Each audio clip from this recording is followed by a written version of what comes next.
Broadcasting live from the Gruber Law Office's One Call That's All studio at the Avenue in downtown Milwaukee. This is Kyle Brust and Northman, KBN on ESPN Wisconsin. Here's Kyle Wallace, Ben Brust, and Brad Northman.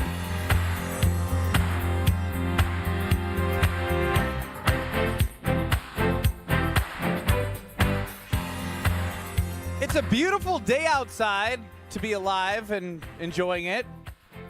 It's still a great day to be alive. But last night sucked. That was the longest game ever and the most unfulfilling end to a game we've all witnessed in a very, very, very, very, very long time. My name is Ben Brust. You're listening to Kyle Brust Nortman live from Ozaukee County Country Club, courtesy of Potawatomi Casino Hotel and their sportsbook and the VIP services. We're no VIPs, but they're taking care of them. It is beautiful out here. That's Kyle Wallace. At least the weather's making him smile. I'm not smiling. I just said it's beautiful out here. Fair. There's no smiles on my face on YouTube. You can see us on YouTube, as he just mentioned, at 800-990. Oh, nope. You can see us on YouTube at ESPN Milwaukee and at ESPN Madison. You can get us on the Carbless Talk and text line 800-990-3776 and program it and store it, because I want to hear from KBN Nation, ESPN Wisconsin, and anyone who has any feelings about what happened last night in the Sunday Night Football matchup between the Green Bay Packers and the Dallas Cowboys that ended up a 40-40 tie. There is so much within 40-40 that can be talked about. But before we get into that, and I would love to hear from all of you again at the Carbless Talk and text line 800-990-3776, that sigh of not relief, but of you just tell me, Kyle, how are you feeling, Mr. Packerbacker?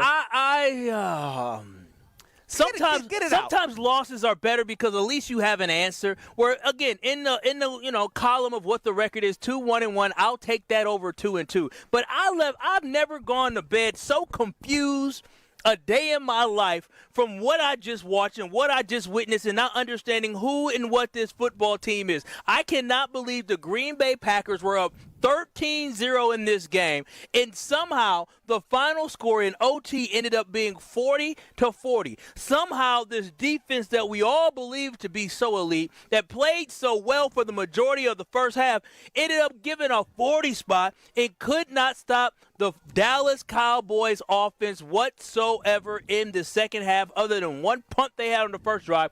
Could not stop them, could not get off the field. I am so confused what happened. Special teams, oh my gosh, something has to shake with special teams, because at this point we can go on no longer, because the Green Bay Packers are 2-1-1 solely because of the play of special teams. I understand the offensive line was putrid last week. I understand the first half the offensive line was terrible protecting Jordan Love in the first half. But if you take away the fact that we had a blocked field goal last week, if you take away the fact that we had a blocked field goal return for a extra point. Which by the way, did matter a lot. That's a 3-point swing. The one turned to 2. That was the reason why we ended up going into overtime. It was because of that play right there specifically that led us to that moment. And then on top of that, you're talking about kickoff returns. Brandon McManus can't be your special teams tackler leader in a game like that where you're giving up 40, 50 yards on a kickoff return. It is just terrible. Special teams has not been special. They've been absolutely embarrassing, and it is shocking to me that Rich Bisaccia is going to be able to walk through that door and continue to coach this team. We have been talking about Rich Bisaccia being the most overpaid special teams coach for years now. I feel like he's not just a special teams coach, Kyle. He's an associate head coach. He's Matt LaFleur's right hand. Well, if he had LaFleur right hand, the game management and clock management at the end of the game, I literally posted a picture of 24 seconds left in overtime. And they talked to each other? They were talking to each other. They were going over the scenarios. They were collaborating when Matt LaFleur was not in the middle of calling a play. Now, look, it's disappointing because you started with the I don't know who they are. Oh, because how is anyone supposed to know who they are? They open up the season playing the most complimentary football of any team in the NFL through 2 weeks against the Detroit Lions, who are 3-1 and took care of the Browns pretty easily. They did at home. And then the Commanders, they don't have Jaden Daniels. Marcus Mariota was out there. They lost. But again, it was another moment against a team that had gone far last year, that is going to go through some bumps, but they took care of them handily. And then these two scenarios, these last 2 weeks, they literally, like, I felt myself watching the game scratching my head. Trying to figure out what's happening. How is this possible? This shouldn't be possible against the two opponents and where you were situationally. And the key word I use there is situationally, because I know you went at Rich Bisaccia, but Matt LaFleur has a lot of questions to answer. Yeah, he does. He doesn't understand the flow of a football game. He doesn't understand, as a head coach calling plays, how to manage a football game and how it is flowing. Listen, everything falls under him because he hires Rich Bisaccia just like he hired Joe Barry, just like now he hired our current defensive coordinator in Hafley. And so he has to wear all that. But when I think about how these last games were lost, the defense played a big role this week. The offensive line played a large role the previous week. But the problem that I have with Bisaccia is because when you needed your special teams the most in the last 2 weeks, they failed you, Ben. They failed you in the aspect of making a field goal and blocking successfully for a field goal. So if you're talking, they failed you in kickoff coverage. I don't disagree. I don't disagree. But you're putting a lot on Rich, the man in charge, to determine who is on his staff, and it's been something that is not. This isn't the first time we're like, hey, Rich Bisaccia is special team. No. You know what I mean? Like, when you have a common theme and you continue to back a guy, that ultimately comes on to you as the ultimate decision maker around the coaching staff. That's true. And who you surround yourself around, and how your team is going to play, and how they execute on the field. That is the head coach. Don't have your loyalty to Bisaccia have you fired. Again, I understand what you're saying, and it all falls under Matt LaFleur, and definitely he gonna get some of this fury as well. But I just think back to after the Green Bay Packers scored that touchdown to go up 37 to 34 or whatever, 33, whatever the score was.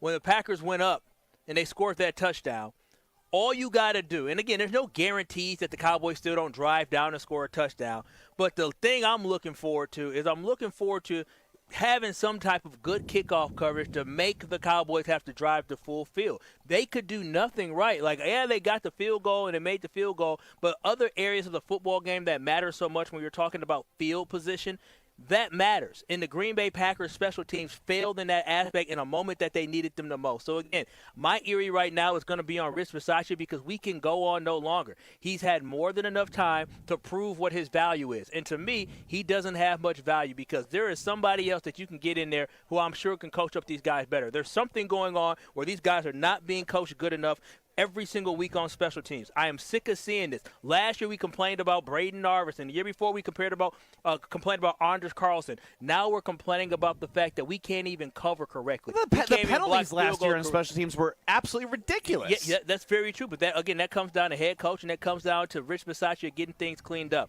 I'm pointing the finger at Rich Bisaccia because he's the easy fix at this moment. Yeah, 800-990-3776. This is one of the head scratchers, Rob, in the 262. This was a head scratcher for me. I don't know the answer to your initial question here of what percentage of the offensive plays were freaking sideways. Like, I was like, how many east-west, east-west, east-west, east-west. And part of me understands that I think Matt LaFleur might have in the back of his head been adjusting to maybe Jordan Love's mistake at the end of last game. But again, throughout this game, other than a fumble, which again, the Green Bay Packers defense didn't do anything, Jordan Love, I had no lack of confidence when he was releasing the football. He drove you downfield for a touchdown with less than, a minute and a half left? The problem is 3 plays later, boom. But then he got the ball and he drove you downfield to get the game-time field goal. And then at the end of the game, even though the football coach had no sense of urgency and messed up his game clock management at the end of the game, he still drove you down there. Jordan Love should not be in question whatsoever. It all falls on Matt LaFleur and Rich Bisaccia. And by the way, I love Matthew Golden. He didn't perform like I thought he would, but catching the ball and spinning and me finding out that he never returned punts in high school or in college, and this is the first time he returned punts, and then we throwing Romeo Dobbs back there. You mean to tell me we ain't got nobody return kicks and Keyshawn Nixon It's almost on like the special teams coordinator should have planned better for who would be returning punts this year. I would have said, Keyshawn, get back there. Keyshawn, get back You know what there. would have been better? I would prefer Believe it Keyshawn or not, to you know what those would have been better than having anyone back there? What? Nobody back there. I guess so. I mean, Matthew Golden spammed the B or circle button like it was PlayStation, like me, like I was playing Madden out there, just trying to press the spin That's move. a kid who doesn't know what he's doing back there. I had flashbacks of myself playing Blitz 2000, spin, spin, spin. But again, that's why I say I point at Rich Bisaccia, and Matt LaFleur, he's still culpable in this. But I point at Rich Bisaccia because all these decisions we're talking about, all the lack of execution we're talking about, penalties, all the different things, that all falls under the purview of Rich Bisaccia as a direct special teams coordinator. If the special teams continues to lose you or tie you football games, then that coordinator needs to go. Changes need to be made because if you want to win a Super Bowl, you ain't going to do it with this guy as the special teams coordinator. Where I want to start, and I know you're hot on Rich. You should be hot on Rich Bisaccia, but I still think this all goes to the head coach and Matt LaFleur. Jason in the 920. I think LaFleur is gone after this season if they don't make it at least to the NFC Championship game. This team has no discipline whatsoever. Chef Ed, I'm so confused by what happened with the defense, but LaFleur is the main reason we are not winning games. 800-990-3776 is the Carbless Talk and text line. Let's go to Ricardo in Canada. I don't have time for Canada. I just want to get to you. Man, what a game. This falls on all three coaches, and they all take blame equally. Halfley, great. Yes, your defense was vaunted, but guess what? They figured it out. You don't travel your quarterbacks, so you leave one on an island. Valentine got beat like a drum, like you owed someone money. You need to adjust. If you couldn't get pressure, you got to blitz. You got to double team. You got to do something.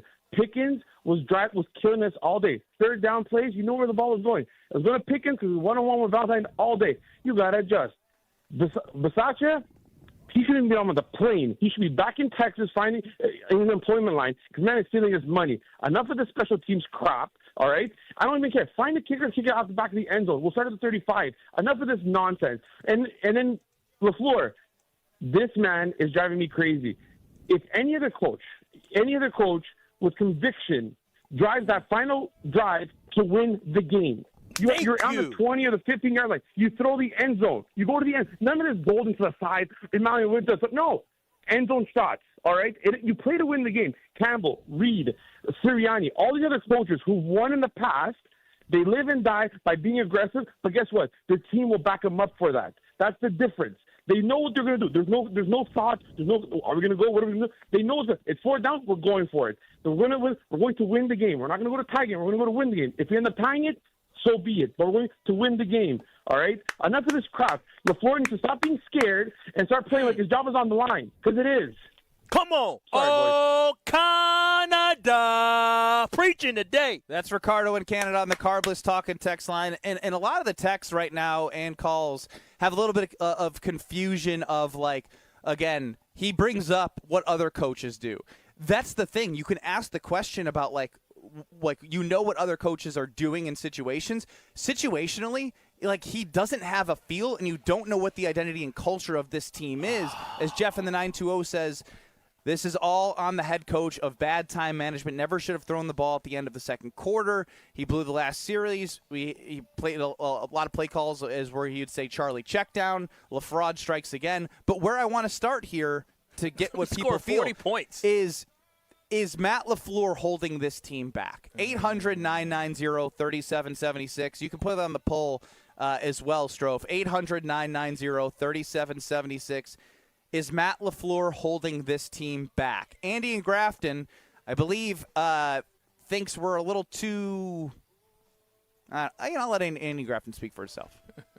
Yeah. Hey, what's going on, guys? What up, Andy? Now I'm going to change everything that I was about to say with the question that you just asked. Is Matt LaFleur holding this team back? You have to be out of your mind if you think he's holding this team back. This is now the 3rd year in a row we're the youngest team in the NFL. Oh, bleep the youngest team, dude. They're all guys that have been a part of this team. But statistics still matter, Ben. And wasn't it results just 2 matter years more ago? than statistics? Wasn't it just 2 years ago that we were the first time ever that the youngest team in the NFL won a playoff game?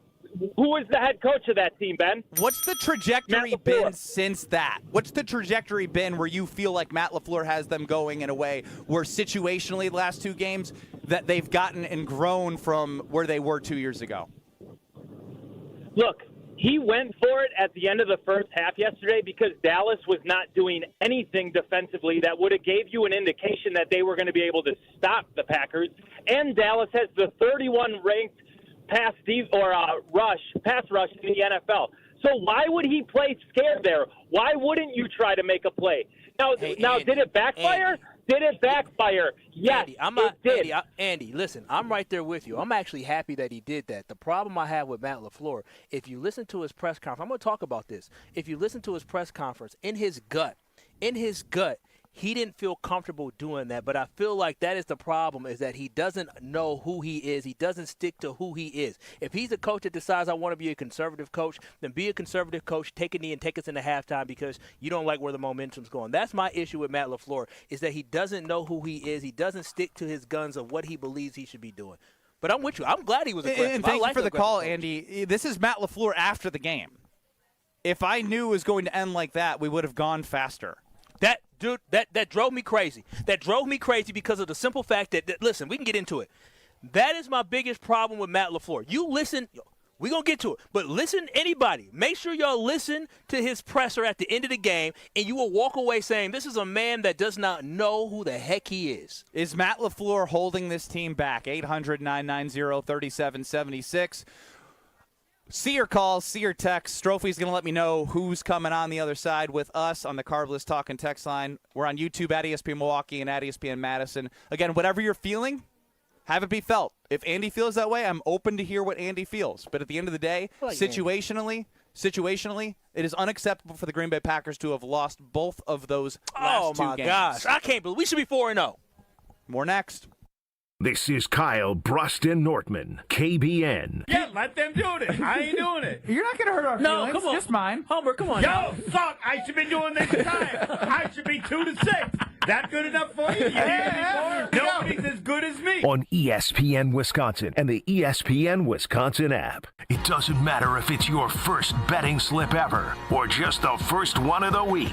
We've got your Potawatomi sportsbook picks covered. Tune in Wednesdays to the Weekly Wager with Josh DiMaggio and Ben Brust. Greasy Ben Brust. Just whichever way the wind's blowing. I have bad posture. I don't have a great backbone, Joshy. The Weekly Wager, Wednesday nights at 6, right here on 94.5 ESPN, the ESPN Wisconsin app, and ESPN Milwaukee's YouTube channel. Milwaukee College Prep, redefining what's educationally possible so more children can pursue their dream. Join me, Craig Karmazin, and Milwaukee College Prep Thursday, October 23rd at Venue 3 at the 3rd Street Market Hall, and take a stand in closing the opportunity gap for Milwaukee scholars. Your support means quality education is accessible to over 2,000 scholars in Milwaukee. Enjoy food, drinks, and a chance to learn more. Purchase tickets at 2025 takeastand.givesmart.com. That's 2025 takeastand.givesmart.com. Hey, this is Mike from Infinity Exteriors. Buying a roof, siding, or windows can feel overwhelming. Hidden costs, confusing contracts. We don't play that game. We educate you so you can decide. And when you know the facts, Infinity Exteriors is the clear choice. Since 1997, we've installed peace of mind with no surprise upcharges, flexible budgets, and immediate financing. Infinity Exteriors, saving our communities from unscrupulous contractors. Visit infinityexteriors.com. We love the Packers. We bleed green and gold. And every time our team takes the field, well, it's pure football bliss. If only there was a way to experience that blissful winning feeling every day. At Associated Bank, we've got you. With 10% off Lambeau concessions and 15% off Pro Shop merch. All when you get Packers checking from Associated Bank. It's how Packers fans keep winning on game day and every day. Associated Bank. Bank of the Packers. Learn more at associatedbank.com/Packers. Member FDIC. My house has a new glow. I love my windows. Universal Windows Direct. Hey, it's Carl Walls. Right now, buy 2 windows, get 2 free, no interest for 3 whole years. Restrictions apply. Call 414-410-2000. And like me, you'll be saying, I love my windows. I love my windows. They've got that brand new home effect. Universal Windows Direct. Every great team starts with a strong defense, and the same's true in business. That's why companies trust Trend Micro for cybersecurity. From ransomware to phishing to the most advanced cyber threats, they help protect your network, your data, and your people. With over 35 years of expertise, Trend Micro has built a defensive playbook trusted by enterprises worldwide. Your business works too hard to get blindsided. Go to trendmicro.com and see how enterprise security is done right. That's trendmicro.com. Neck and back surgeries can be risky. Your spine deserves the best. That's why professional athletes choose Neurospine Center of Wisconsin. We can help you too. With the top nationally rated spine surgeons in the state for quality outcomes, you can trust the professionals at Neurospine Center of Wisconsin. Get a second opinion in just a few clicks. Now offered virtually throughout Wisconsin. Visit nscwi.com. Whether you want to get back into the game or just get back to life, go where the pros go. Neurospine Center of Wisconsin. Your spine health is our passion. Every family adventure begins with a vehicle you can trust. At Boucher Automotive Group, we're more than just a dealership, we're part of your journey. For over 40 years, Boucher has helped Wisconsin families find the right vehicle with service you can count on. Community is what fuels us too. That's why you'll see us supporting local schools, Little League teams, golf outings, and other causes throughout the year. From the first time you get behind the wheel to every service visit after, Boucher is there for all the miles and the memories that matter. The Boucher Automotive Group. We ride with you every mile. This is Kyle Bruston Nortman on ESPN Wisconsin and the ESPN Wisconsin app.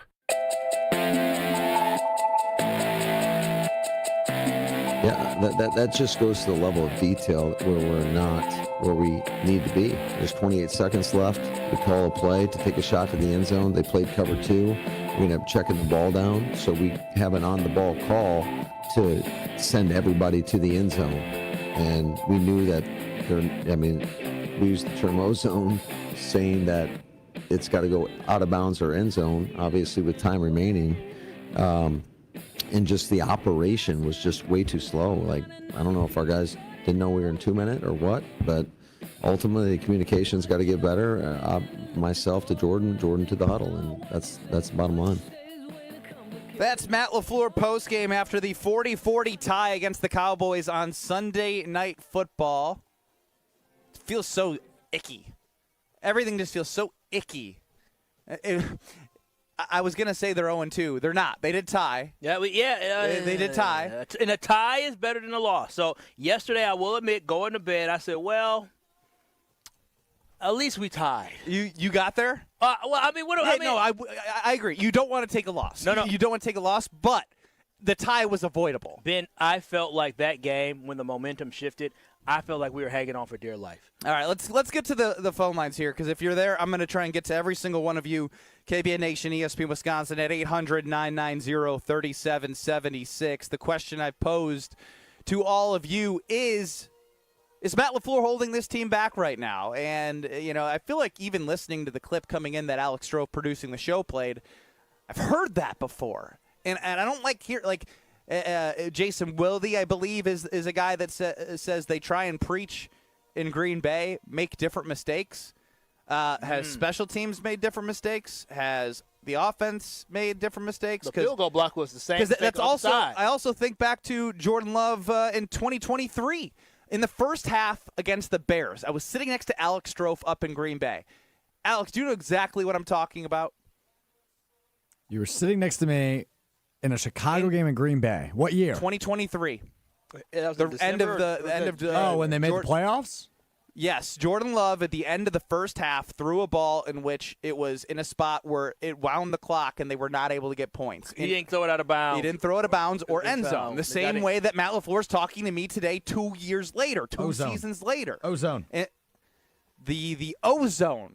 Out of bounds or end zone. So that was the situation. Let's go to Dan or Stan. Strofe couldn't make it out, so you get to choose what your name is in McGuanago on the Carbless Talk and Text line.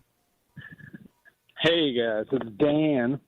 And I was listening to the same thing, and I'm listening to that little recording of Matt LaFleur, and, yeah, we have heard that in the past.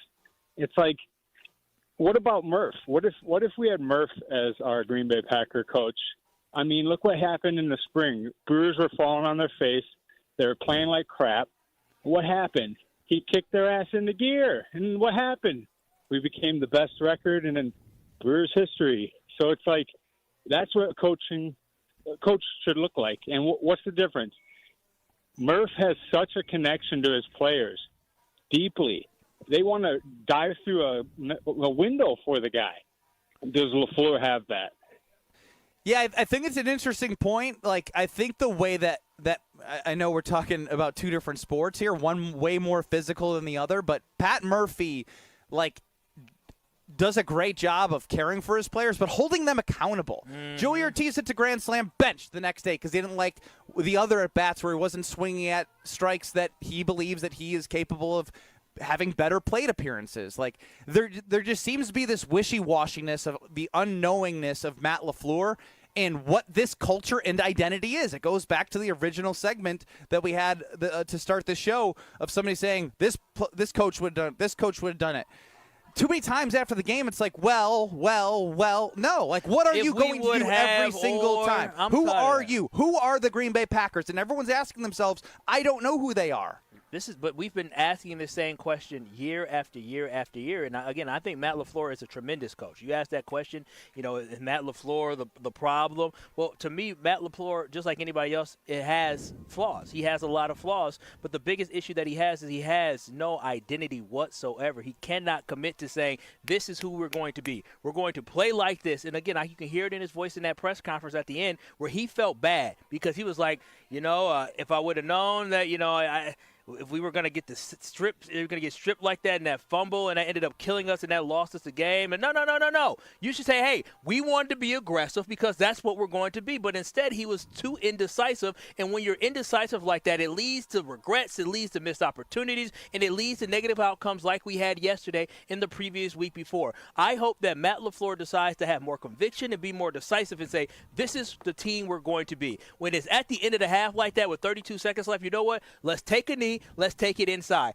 At the end of the game, you're going to say, you know what? We can try to go for the score, but I don't want to turn it over. I'm going to try my luck by kicking the field goal. Then this is what we're going to be. And when I go to the press conference, you say, listen, guys, I've never changed my identity. We're going to be a football team. We're going to make the best decision. We're not going to take any type of risk, and we're going to try to get as many points as possible. I'm never going to move away from that. So instead of being the conservative coach that he truly is, he goes back and forth. He waffles back and forth between wanting to be aggressive. Last week, he got hit for not being aggressive. Did you say imposter syndrome one time? I did say he has the imposter syndrome one time. And last week he goes from, well, you're not aggressive enough, to now it's, because remember I talked about him not being aggressive, right? And then all of a sudden this week he wanted to be aggressive. He said it. We were too aggressive at the end of the first half and it burned us. It killed us. It lost us the game. That's what he said. He believes that decision right there lost him the game by being too aggressive at the end of the half because the Cowboys ended up taking the lead going into halftime. That's not good. 800-990-3776. Yes, James the Postman. I agree. We've heard this speech before from Matt LaFleur in post games. Kyle chimes in that he is holding the Packers back. Every time I listen to this guy, he sounds more confused than the previous time. Not like a coach who's been coaching for years and years. He gives deer-in-the-headlight answers and acts like it surprises him that his quarterback doesn't know what's going on. If we had a team owner, this dude would very much be on the hot seat, and I'm using that term lightly. He should be on the hot seat. He should be. And I love Matt LaFleur, but you've had a lot of time. This is a big year. This is year 3 under Jordan Love, and we need to see progress. We have to see progress. If this team wins 10, 11 games again and we don't see significant progress, then you know what? There's probably somebody out there that can do this job better than he can. And I always bring this up because it's not related to us, but we talk about the Tampa Bay Buccaneers firing Tony Dungy and bringing in John Gruden, and guess what happened? They won a championship. Golden State Warriors fired Mark Jackson. And what happened? Brought in Steve Kerr. And they won championships. Sometimes you move on from a very good coach to get a great coach, and that might be the situation. I'm not going to jump ship now because I do believe in Matt LaFleur, but it needs to be something that needs to be evaluated throughout this season by Ed Policy. Let's go to, Ed Policy did not give him, he does not like lame duck. They're on 2-year deals, Goody and LaFleur. So he essentially is coaching for his future. It's not even a hot seat. It's a show me what you got. Let's go to Randy in Watertown. Randy, you're on the Carbless Talk and Text line 800-990-3776. Hey, guys, I got to admit, I took a week off because my adult son keeps chiding me for saying, just be patient, just be patient. I can't be quiet this week. 20 years ago in the NFL, every coach wanted to be the GM. You know what we found out 20 years ago? It doesn't work. There's too much to do. Matt LaFleur needs to grow up and figure out, do I want to coach and be a head coach, or do I want to be an offensive coordinator? The guy is like one for way too many being wrong in challenges because he's always trying to do things that an offensive coordinator does on the sidelines, and he can't coach the team. I just think the Packers need to figure out if he's going to be our head coach or if he's going to be our offensive coordinator, because it shows. Look, we're in year 7. What do you think? What do you think he's better at, being a head coach or being a play caller? We've never seen him be a head coach. I'll just say that. We've never seen him be a head coach. It's a strong statement. He's wrong on almost every. But look at the facts. He's never been right except for one challenge in the last, 3 years. It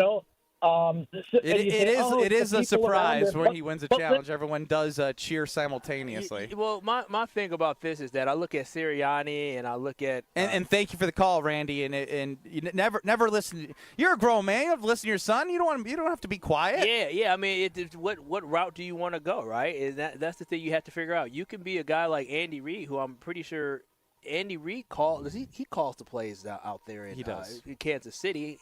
And so, I mean, do you want to be like Andy But he was Reid? also known as a bad time manager for a long portion of his career. He was in Philadelphia for a very long time. And until he got Pat Mahomes in Kansas City, he finally didn't get over the hump. But, I mean, to me, it's hard. Like, do you get a strong assistant coach who can be there? They have that. Rich Bisaccia head? is getting paid $2.2 million to be special teams coordinator and associate head coach. You have that, Kyle.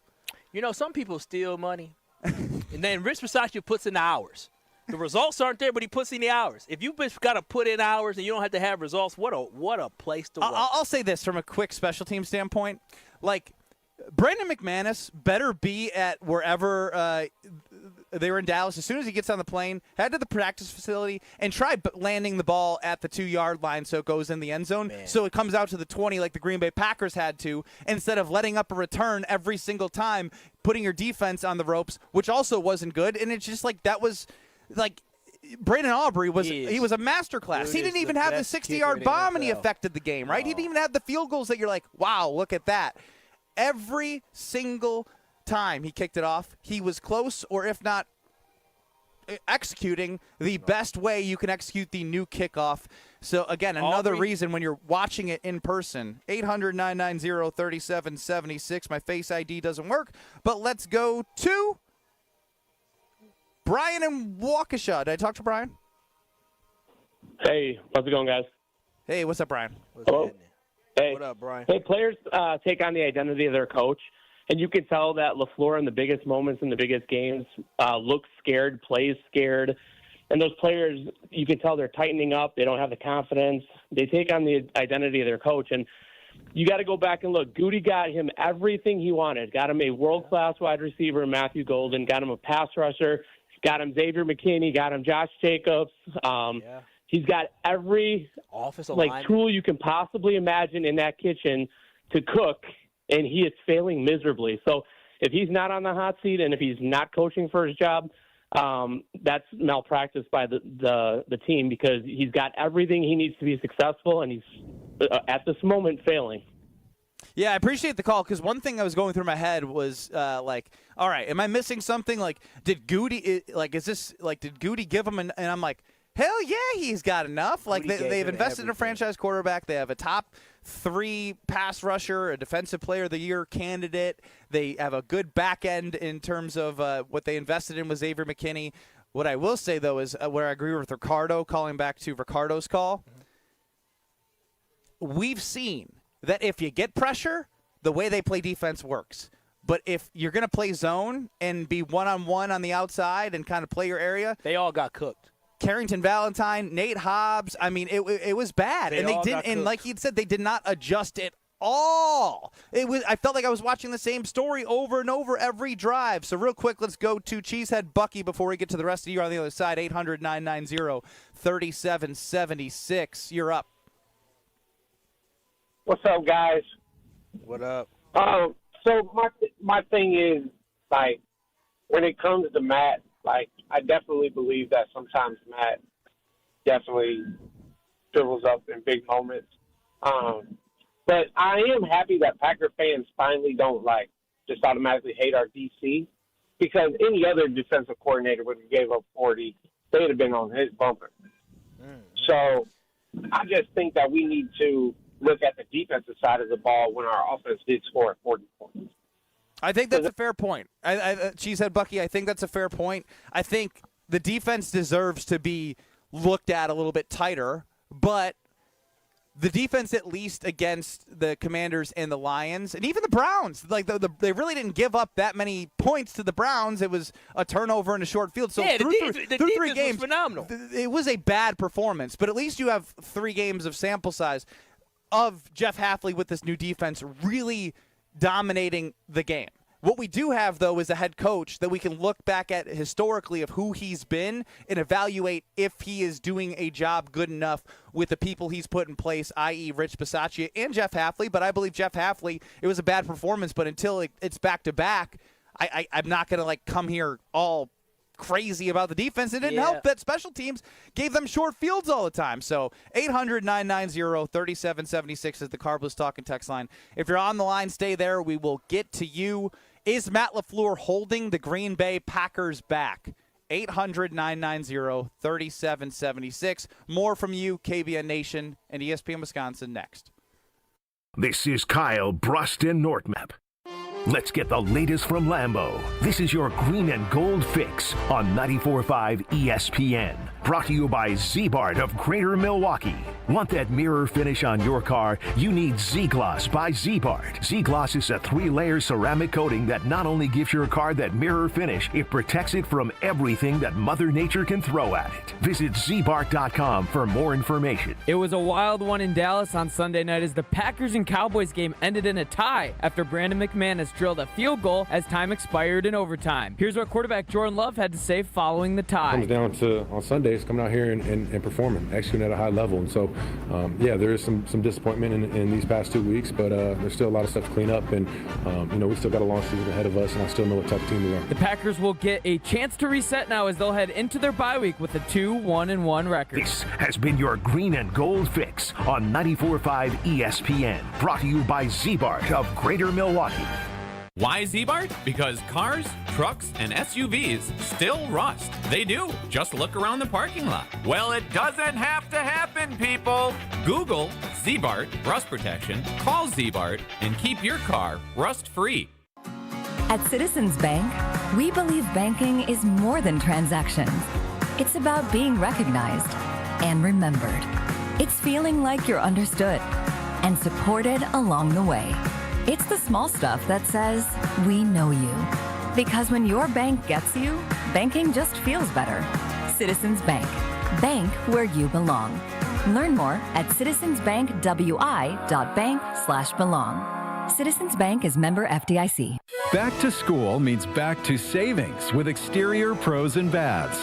Right now, get $3,000 off your roofing, siding, windows, or bath project during their fall savings event. Don't wait. Call 262-800-4274 or visit extpros.com to claim your $3,000 savings and book your free estimate. Exterior Pros and Baths, Wisconsin's trusted home improvement experts. Trust the pros. The vibrant fall colors and cooler temperatures make for great days out on the golf course. The Island invites you to experience the best of fall golf with late season rounds at Sweetgrass or Sage Run. Fall golf rates run through the end of the 2025 season with tee times starting at $75 and stay and play packages from $125. And submit your 2026 golf package requests early to guarantee choice dates. Plan your fall golf adventure today at islandresortgolf.com. The only thing that tops our selection is your savings discount liquor. Love, Jacobs, McKinney, Golden, and now Micah Parsons? This year's gonna be fun. Now's the time to set a game plan for your Green Bay and Wisconsin pigskin parties. This is Marie from Discount Liquor. We are your football party beverage headquarters. Whether you need an ice cold keg, a bottle of your favorite wine, a unique craft brew, or hard to find liquor, we have everything you need, all at the lowest prices in town. Come see us today at 51st in Oklahoma and Milwaukee, and on Barstow and Main in downtown Waukesha. Voted best liquor store again. The only thing that tops our selection is your savings Wherever you're tailgating, we'll get you all set up with your favorite beverages. We're open daily 9 to 9 and Sundays 10 to 2. See all of our weekly specials at discountliquorinc.com. Discount Liquor. Do you worry about how much someone drinks? Do you feel neglected or unloved? If you answered yes to any of these questions, you are not alone. Al-Anon and Alateen can help. Call 1-866-200-0223 or visit alanon.org/help. You're listening to Kyle Brust and Nortman on ESPN Wisconsin and the ESPN Wisconsin app. That's disappointing, obviously, 2 weeks in a row where you have a kick blocked. So I thought we did a lot of good things throughout the course of the week to try to correct the problem. Obviously, it wasn't enough. That Matt LaFleur post-game, yeah, we all witnessed it, Matt. Pretty sure I remember seeing 2 blocked kicks the last 2 weeks. What are you going to do about it? 8.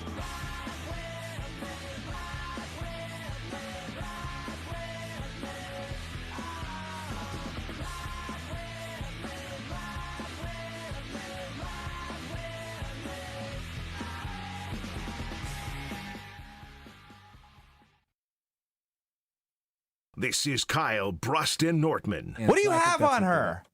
What do you mean? No one can willingly love you like she does.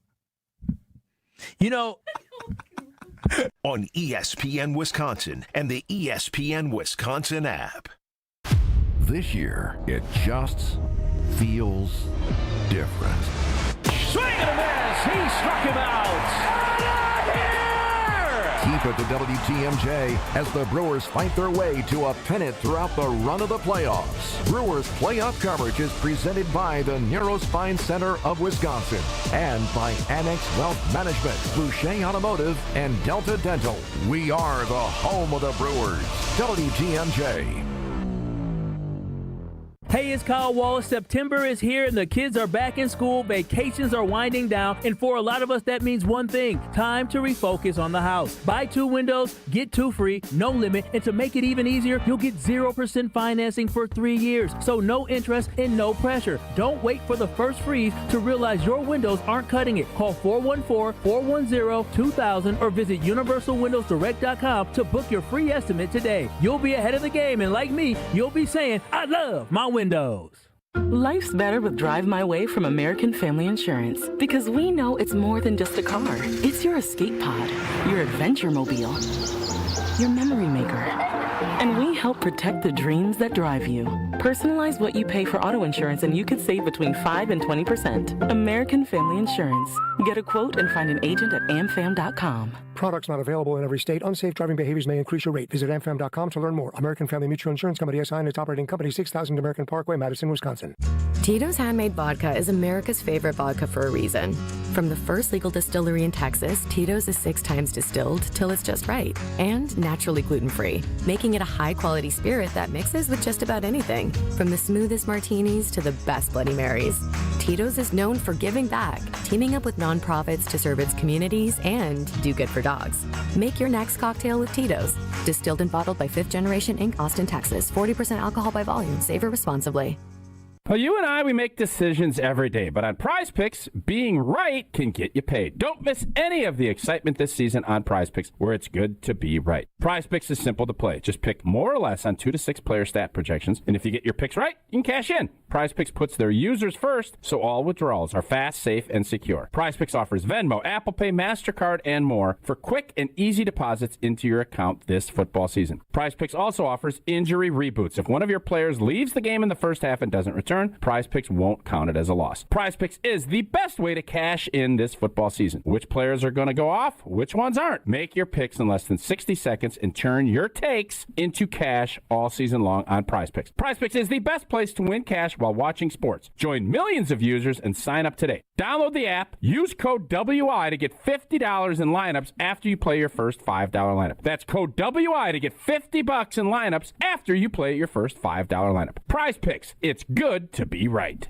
The pulse of the Milwaukee Bucks, straight from a Bucks legend. Can't get it off. Marcus Johnson will, though. Can't leave him alone for a 12. Tap into Here District with Marcus Johnson on Bucks Plus. Marcus and his son Chris offer a weekly beat on Bucks basketball. Get your questions answered and hear from the biggest names in basketball. Find Here District with Marcus Johnson at bucks.com/plus on the Bucks app or wherever you get your podcasts. Looking for localized banking solutions and a strategic partner? Fifth Third Bank has been shaping the future for businesses for 167 years and for the last 15 right here in Milwaukee. We offer industry-specific expertise, local decision-making, and extensive experience to help you navigate the ever-changing business landscape with your business in mind. At Fifth Third, we're big enough to provide sophisticated solutions and expert guidance, yet empowered to make local decisions and build strong community connections. Experience the commercial banking value only Fifth Third can deliver. Fifth Third Bank National Association. Custom solutions built around your goals. Member FDIC. You're listening to Kyle Brust and Nortman on ESPN Wisconsin and the ESPN Wisconsin app.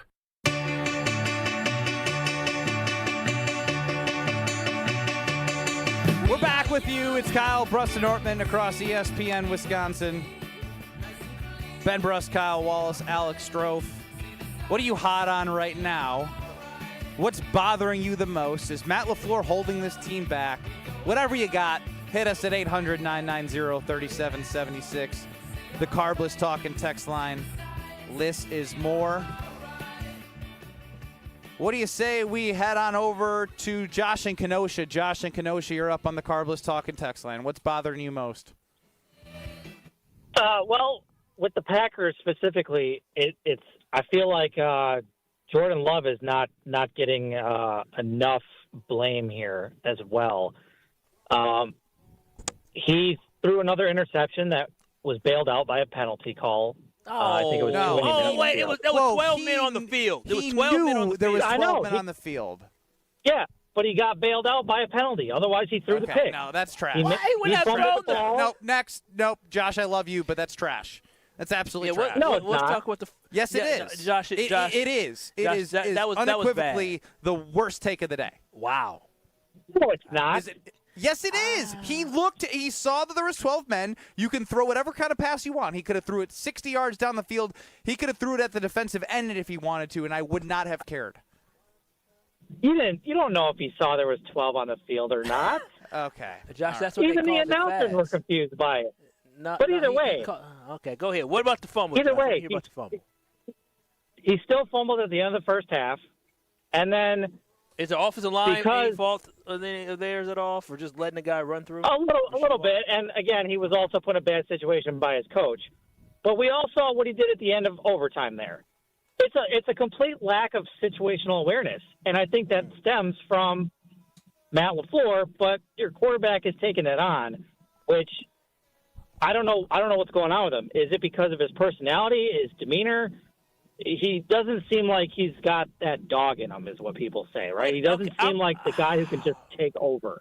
Like Aaron Rodgers, you know what I mean? Like Josh, what about yesterday's game with Jordan Love? I mean, he threw for over 300 yards. He almost had 4 touchdown passes. It wasn't for getting Tucker Kraft being called back from a touchdown. The dude balled out. He took you down the field twice in under 4 minutes to get you the lead, and then he took you back down to tie the game, and then he took you back down at the end of the game where your coach got conservative and ended up getting you a field goal to tie the game to walk off with a tie. Like, what more would you want from Jordan Love yesterday?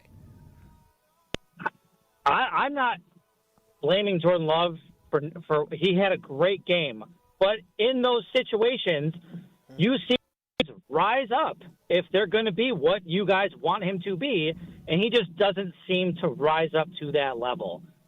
He rose. I don't know what it is about him. Thank you, Josh in Kenosha. Just want to continue to get to everyone who's on the line. 800-990-3776. I love Josh in Kenosha. I do, but I feel like nitpicking. This is not a day to nitpick Jordan Love. I guess if you want to say it was a bad throw at the end, I agree. But more than likely, your head coach needs to tell you, kill. Just spike it. Let's kick the field goal. Boy, you need to have more command there. But I can't take Jordan Love slander. I would have wore a Jordan Love jersey today if it wasn't for the fact that we were at this beautiful golf outing. Let's go to Randy in a dump truck, 800-990-3776. Good afternoon, gentlemen. It seems like you guys, they scored 40 points. The Cowboys did. The Packers scored 40. Where's this Packer defense? Okay, they might have double or triple teamed Micah. Where's the other players in the team to pick it up when he's getting double teamed? No doubt. It's a fair criticism of what we saw from the defense. I mean, the cornerbacks, Nate Hobbs, I believe, gave up 2 touchdowns. The passer rating against him was near perfect from Dak. Carrington Valentine got thrown in there late as well, and it was a disaster for him. He didn't look like he knew where he was, literally and figuratively, on the field and in his mind. So there's just there's a lot to get to. So I just feel, again, like despite the 40 points from the offense and the 40 points from the defense, the key word here is situationally. What situationally from the last 2 weeks gives you confidence that Matt LaFleur is leading this team in the right direction? The calls about identity, culture, knowing what to expect, the old adage, your team is a reflection of the head coach. Those are all ringing true. And I can't defend the people who I can't defend Matt LaFleur against the people who are saying that, because we have enough evidence as to what this team has put on the field the last 3 years with him making crucial decisions. Yeah, the biggest thing is Matt LaFleur doesn't have that killer instinct that we really want him to have. When you think about what we've seen in the most recent weeks, it seems like he's coaching up to, play for the field goal. He played for the field goal against the Browns instead of trying to go for a win. He played for the field goal, rightfully so. I get it. You have a great field goal kicker, so you play for the field goal. But again, played for the field goal, got blocked, you lost the game. And then this past week, at the end of the game, as Joe said on ESPN Milwaukee on YouTube, talked about Joe. Joe was good. And so I ain't gonna lie to you. Joe's comment is is way up there. But Joe said when your offense is 5 for 5 inside the red zone and the Cowboys can't stop you, and then all of a sudden at the end of the game, instead of having pace, instead of having tempo, instead of trying to finish off the drive, anybody who watched that football game at the end of the game, you understood what Matt LaFleur was doing. He even said in his press conference, he was playing because he didn't want the Green Bay Packers to get down, stall out, kick a field goal, leave time on the clock for Brandon Aubrey. The problem I have with that is that the Cowboys have not been able to stop you, and now you're focused on, well, what if we get the field goal? You're thinking about worst-case scenario of kicking a field goal and Brandon Aubrey still having time versus thinking about putting the game away and scoring a touchdown like you did the previous time where Romeo Doubs scored the touchdown late. And so that is the problem that I have, is he played entirely too conservative and too soft. He wasn't thinking about going to win this football game. He was thinking about how can we eat up time, make sure we get in field goal range, and then try to take some shots. Where it should have been, how can we get into this end zone? If we don't get into the end zone, then, all right, we'll kick this field goal. He was not focused on the field goal. You can see the difference in the play calling from when they drove down to when they got in the field goal range than before they got in the field goal range. Do you know what the advantage of the new overtime rules is if you win the toss? You kick it, because you get to see what you have to do. Yeah. They saw what they had to do. And despite that, the lack of aggressiveness deciding to kick there made me really agitated at the whole flow of the last sequence from the Green Bay Packers. We might have been better off, the Cowboys, Michael Parsons not getting that sack and the Cowboys scoring a touchdown, and the Packers having to drive down for a touchdown and then have to make a decision for a 2-point conversion. You might have been better off in that scenario because Matt LaFleur, I'm telling y'all, Matt LaFleur took his foot off the gas. Once he knew we were in field goal range. Didn't he have a mantra at one time, all gas, no brakes? Oh, yeah, he got a hell of a lot of brakes. I'm jerking in the car. Slow down. Put a seatbelt on. But I'm telling you this right now. He's like the driving instructor with the brake on the side. He's always pressing it. It's just Jordan Love played entirely too well for your coach not to say, you know what, let's go for it all. He did not go for it all yesterday. He played too conservative when he knew that, okay, we can't lose this football game, so I'm not going to take too many chances to maybe potentially lose this game. It was very annoying to see him take the foot off the pedal on that last drive of the football game where the Packers could have went in and won. Cody in Kentucky responding to Josh in Kenosha, two very different places, but we'd love to hear from you on the Cowboys Talking text line. Hey, what's going on, guys? Jordan Love is absolutely not the problem at all. One problem with Packers fans is we've got so spoiled having Aaron Rodgers, who will go down in history as being one of the best passers in the football ever. And so we've got this diluted version of what a good quarterback is. Jordan Love is a great quarterback. I agree. It is the play calling, and it is the special teams, and it is the O-line that is our big issues right now. And again, like I called in last week, well, here we are again, the refs. I know that wouldn't have stopped all of our problems, but there was several calls that were terrible or not called. The two worst were the non-interference call at the end of the game, and then the intentional grouting that they immediately said, "Oh, there was a receiver in the vicinity." I've never seen somebody point so fast to nobody. That was bad. That was actually probably. I mean, the referees, they can determine outcomes of games in a certain sense of a flow of games. That was a huge call because now you're talking about the loss of yards and a loss of a down. And the one thing the Green Bay Packers could not do against the Dallas Cowboys yesterday in the second half was get them in second and longs. It was always 2nd and 6, 2nd and 7, 2nd and 4. That would have put them in a longer situation. So you're right. That the referees blew that call, and I think the whole game would have shifted on that because I believe. Despite all of that, they still could have got in the end zone. Yeah, no, they should have gotten the end zone. Matt LaFleur did not take a chance to get into the end zone. The play calling got extremely conservative at the end of the game there, and that's how you get the end result of a tie.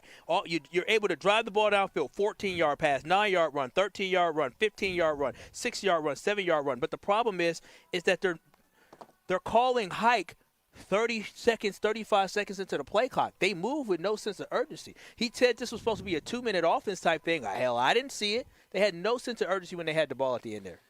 Stevie chimes in, and I think a lot of people maybe felt somewhat similar. And if you did or didn't, let me know.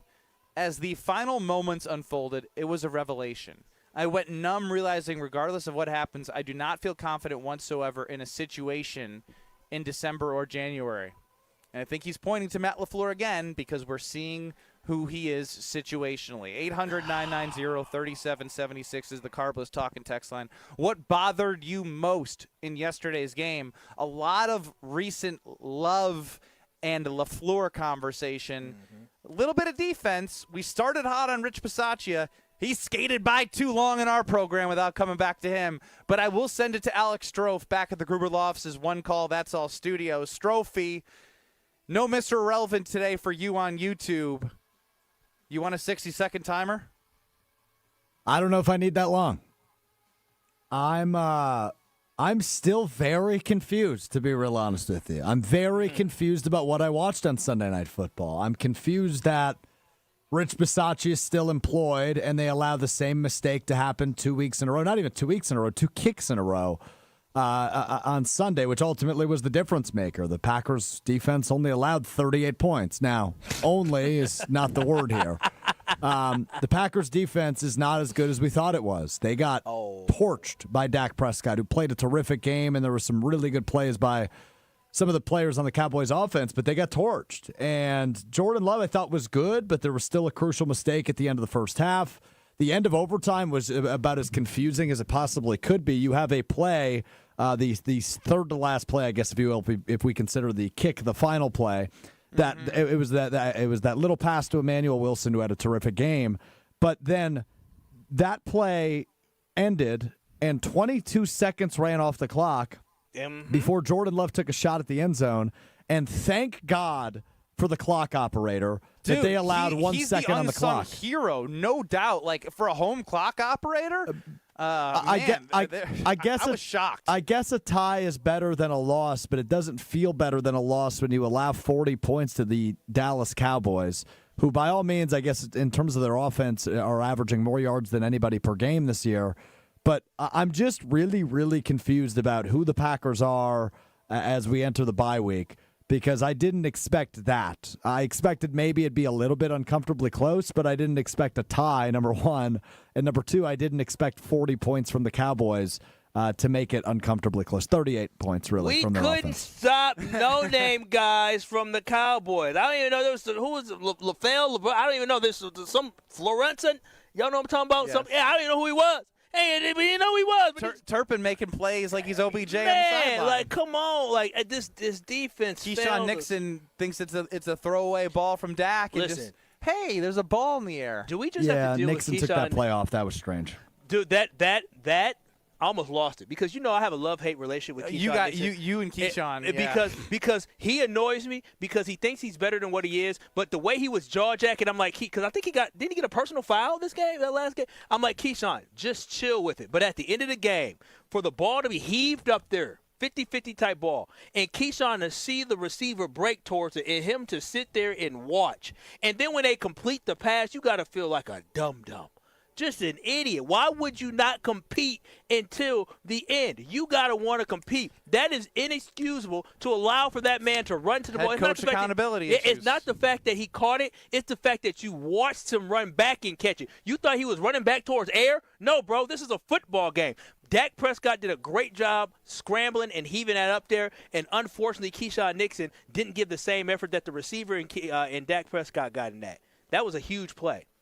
800-990-3776 is the Carplus Talk and Text line. Rich Bisaccia is a mystery to me. Ain't no mystery. What you mean? What do you mean? It's a mystery that he's still the head coach. What does he have on Matt LaFleur? What does he have? I just don't get what he does. And I said this last week. I don't know what he does. He's a good guy. Maybe he's a good motivator inside the walls, but he's not motivating guys to tackle kick returners. He's not motivating guys to block guys that are going to eventually block your kick. You didn't see Brandon McManus make those big tackles? He's motivated. Yeah, that's good. He almost hurt his back. We would have been messed up. If he had to kick like a 55-yard field goal and his back was hurting, and then he missed the field goal because of his back. Because he had to make tackles. Rich Bisaccia's fault. Come on now. Dude is like 40. Stop it. He ain't trying to make them tackles. We're back in 2 minutes. A whole lot to get to with you at 800-990-3776, the Carplus Talk and Text line, or on YouTube at ESPN Milwaukee and at ESPN Madison. It's just 2 short minutes. And Strofe, you said a lot of things in a short period of time, and I think we can get to almost every single one of them in a different way coming up next. With 18 unforgettable holes on 250 acres of natural private land, the Bog provides the ultimate golf experience. To book your next tee time, call 262-284-7075 or visit golfthebog.com. Enjoy golf. Enjoy the Bog. Hey, this is the Fat Jack, and football season is here. Are you ready to make money betting on sports? Are you ready to make a winning decision? Are you going to gamble for fun, or are you going to gamble for money? This year, make that decision that will build your bankroll all year long. Go to FatJackSports.com, and for less than $100 a week, make money betting on the games. That's FatJackSports.com. It's a personal portal. It comes to your email. It's hassle-free. It'll make you money. FatJackSports.com. Hey, it's Brad Nortman, and when it comes to my home, I want a team that I can trust, and that's Lifetime Home Services. From cleaner air and radon safety to custom closets, window treatments, and home renovations, they do it all under one roof. What I'm most excited about right now is their epoxy floors. They make your garage clean, durable, and organized with shelving and storage options to get everything off the floor. For over 30 years, families just like ours have trusted Lifetime Home Services to make their homes safer and better looking. Trusted solutions, lifetime results. Schedule today at lifetimehomeservices.com.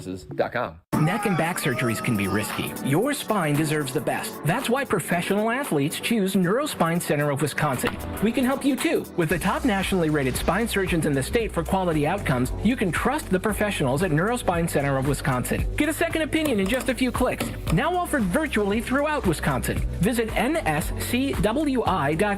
Whether you want to get back into the game or just get back to life, go where the pros go. Neurospine Center of Wisconsin. Your spine health is our passion. 1 in 10 young adults will experience a form of homelessness this year. For over 50 years, Covenant House has been helping youth in crisis. To learn more, go to covenanthouse.org today. Hey, this is Brad Nortman from KBN. Tune into Kyle Bruston Nortman from 2 to 5 every day. WKTI and WKTI HD Milwaukee. A locally owned Good Karma brand station. Broadcasting live from the Gruber Law Office's One Call That's All studio at the Avenue in downtown Milwaukee. This is Kyle Bruston Nortman, KBN on ESPN Wisconsin. Here's Kyle Wallace, Ben Brust, and Brad Nortman.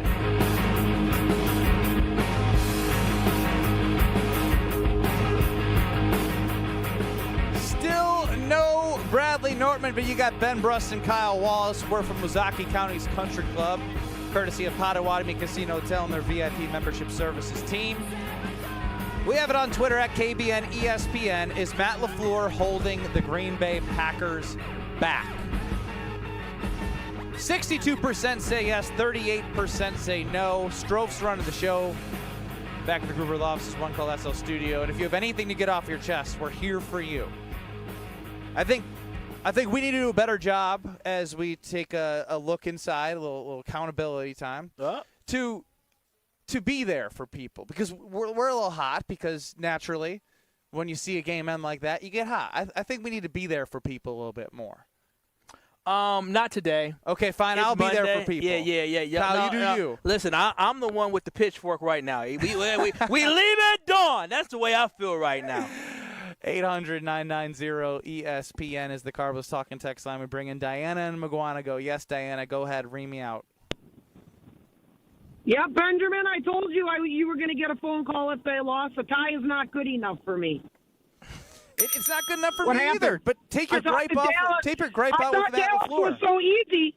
Well, hey, according to you, Dallas was so easy to beat. They're such a crummy football team. What happened? How'd they score 40 points? Thank you, Diana, for No, can you tell me that? I want an answer. Yes. How did they score 40 points? Well, Rich Bisaccia has the worst special teams in the NFL. Micah Parsons had a great performance via Pro Football Focus, but Rashawn Gary, who I raved about on Friday, did not make as big of an impact. Devontae Wyatt got hurt. I think that actually did not help this team from an interior perspective. They did not adjust at all. They continued to not get enough overall pressure to continue to run the same zone in which they were leaving gaps on the sideline in between the safety and the cornerbacks. Yeah, I mean, also, as Strofe said, it's not good. They gave up 38 points because Rich Bisaccia owes us 2. If the tie comes back to haunt us, it goes back to Rich Bisaccia. So that's what I got for you, Diana. I'm not pleased either. You think anybody in their right mind want to stay up Sunday night to watch the finish the way it did? No. Yeah, I'll say this. Dirty D, I had all the confidence in the world.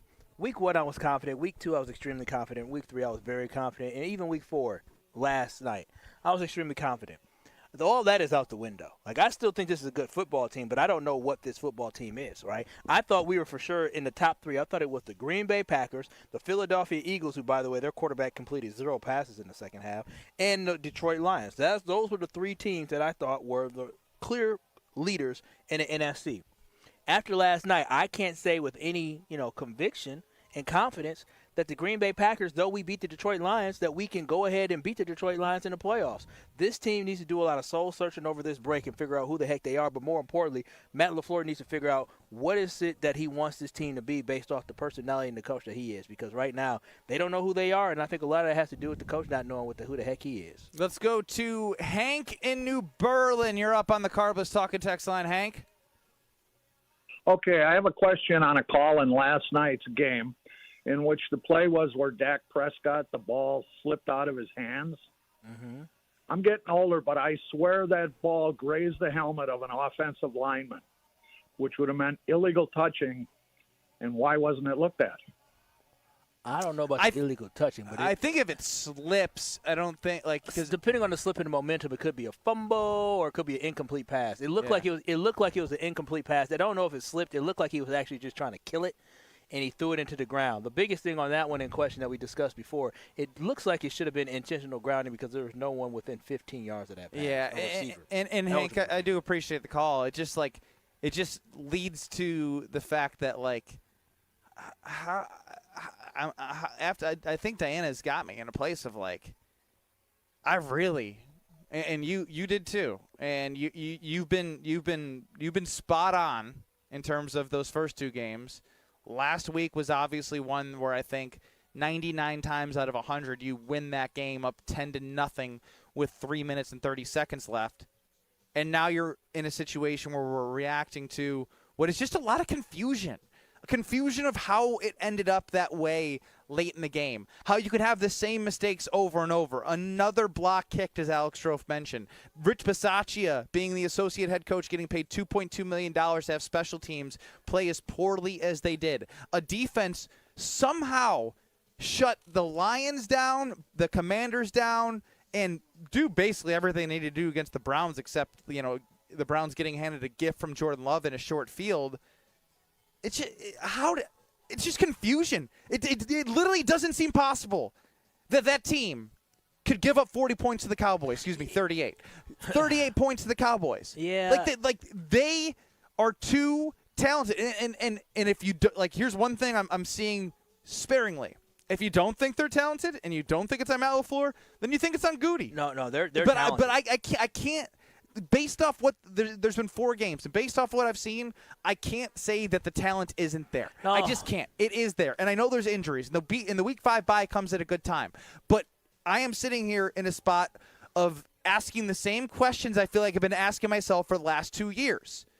Who are the Green Bay Packers? And I'm not going to listen to the youngest team in the NFL. You know why? Because the Packers themselves, Matt LaFleur and all of them have acknowledged it's no longer something you can use. Anybody, Jason Wilde says it, Mark Tauscher says it. These guys are in their second, third, and fourth years in the NFL. They've been in the same coaching system with Matt LaFleur. Jeff Hafley made them better throughout the first 3 weeks.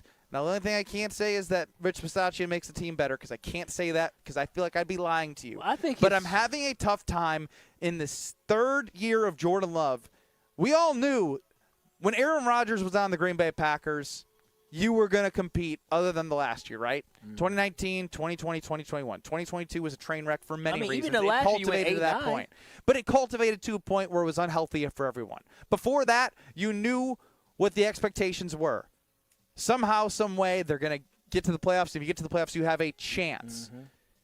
The chance feels like you're going to get there, and the person that could stop you is the person leading the team. That's how much trust I think I have in Matt LaFleur, and it's not a lot. Well, the job of a coach is to get the best and the most out of his players. And so the expectation for Matt LaFleur is to elevate this team. Now, Matt LaFleur had a cheat code when he came into the league. It's a blessing and a curse because he had one of the greatest quarterbacks of all time as his quarterback. So when he was going through his growing pains as a coach, he can lean on having Aaron Rodgers to save the day. And obviously, Aaron Rodgers did not save the day enough in the playoffs based off his offensive performance in the playoffs the last couple times around. And so that's the biggest thing, is that Matt LaFleur now has to be his own man, and he has done a good job, but he has not done a sufficient enough a job being his own man. But more importantly, when I look at Rich Bisaccia, someone needs to be held accountable. If you want to send a message of this is not good enough, you send a message of letting and relieving him of his duties of being the special teams coach, because you let everybody in that locker room know we love Rich. He matters to us. But the one thing we will not do, we will not love someone who is continuing to make the same mistakes or not getting the most out of players enough,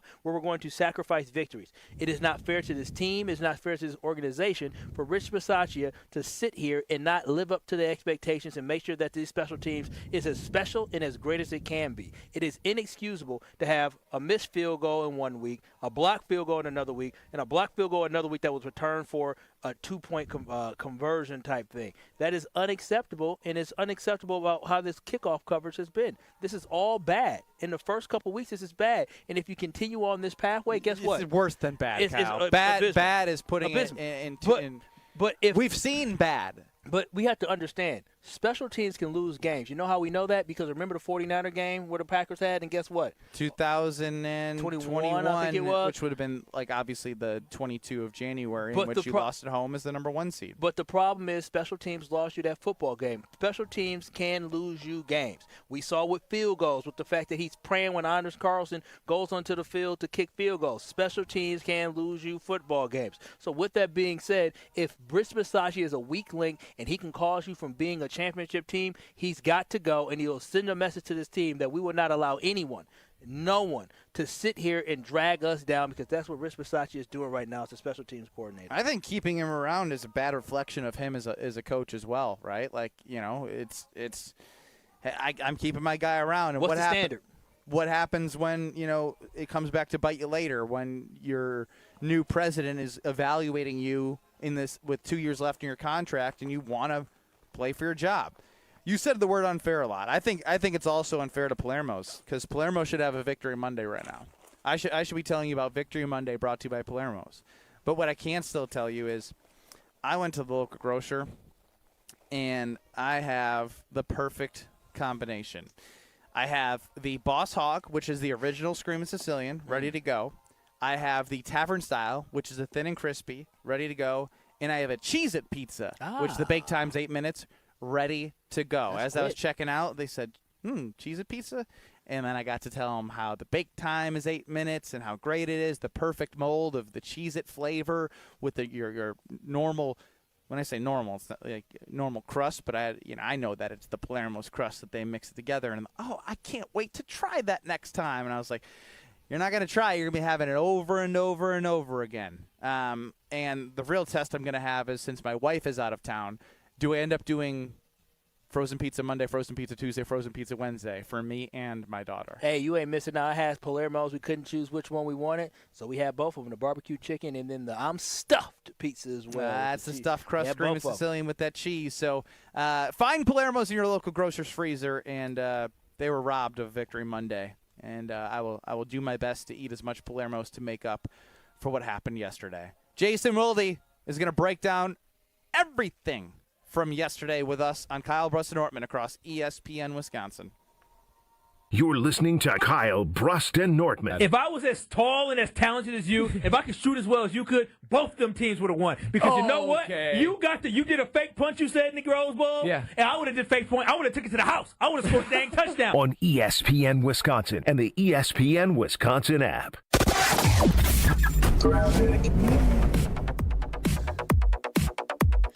We have an accident on 4394 southbound, right about at National Avenue, off on the right shoulder. And the right lane is also blocked by a squad there. It is going to be slow heading through the Marquette. As a matter of fact, the backups literally start at Keefe. On southbound 41, backups from just south of Main Street, Menominee Falls, down to just before Good Hope Road. And then northbound is going to be slow from Mayfair Road all the way up past Burleigh. And checking the TMJ4 Storm Team forecast tonight, mainly clear, a low of 60 at the lake, 56 inland. Tomorrow, mostly sunny and beautiful, a high of 73 at the lake, 80 inland. Weather is brought to you by Infinity Exteriors, dedicated to saving our communities from unscrupulous contractors. Mother Nature can be unpredictable. Your roof siding and windows shouldn't be. We install peace of mind with transparency and quality guaranteed.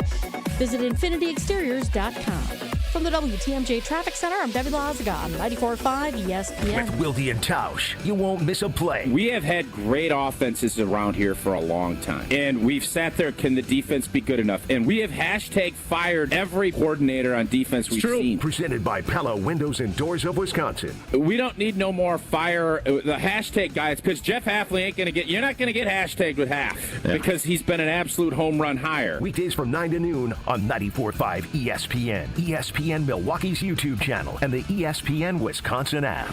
The dance of sunlight on water. Shimmering, sparkling, beautiful, hypnotic. Houses that overlook a gorgeous body of water are the most highly desired houses in the world. The Bellamare collection of fine jewelry features classic white diamonds flanked and surrounded by rare and exotic blue diamonds. Bellamare means beautiful water. Bellamare, sunlight on water, glimmering and twinkling. The dance is enticing. The look is spectacular. The impact is exciting. Blue and white diamonds created in the heart of Mother Nature will dance and sing on the body of a glittering, sparkling woman. Bellamare. This blue and white beauty of sunlight on water should be worn on the fingers, the wrist, the neck, and the ears of the woman you love. The Bellamare collection is available only at Kessler's. We do diamonds better because diamonds are what we do. For the location of the Kesslers nearest you, visit KesslersDiamonds.com. In football, what does every great team start with? A strong defense. Same's true in business. Defense against what? Cyber threats. That's why companies use Trend Micro. What do they actually protect? Your network, your data, your people, from ransomware, phishing, and more. So it's not just antivirus? Not at all. Trend Micro has a full defensive playbook trusted worldwide for over 35 years. Sounds like the kind of defense every business needs. Exactly. Don't get blindsided. Go to trendmicro.com and see how enterprise security is done right. Life's better with American Family Insurance because we know you love working weekends. If it means working on your dream home, both inside and out. And we're here to help protect those dreams so you can enjoy peace of mind. Save up to 40% when you bundle home and auto. American Family Insurance. Get a quote and find an agent at amfam.com. Products not available in every state. Some exclusions apply. American Family Mutual Insurance Company SI and its operating company 6000 American Parkway, Madison, Wisconsin. It's ESPN Milwaukee's Brad Nortman here with some exciting news from my friends at Bank 5-9. Not only have they been named a top workplace for 16 straight years, but they've just won the prestigious Community Choice Award as the best bank in the Milwaukee area. Honestly, I'm not surprised. Not only do they have great products and services, but they truly live out their mission to make lives better. If you're looking for a true local community bank, check out the best. Visit bank59.com to learn more today. Member FDIC.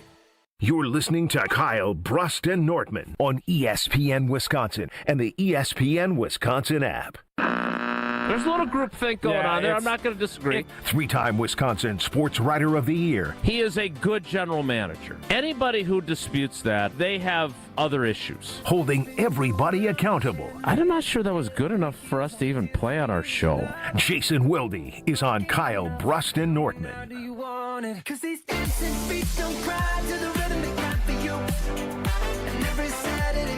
Kyle Brust and Nortman. No Nortman. You got Ben Brust and Kyle Wallace, the Packer backer, with you.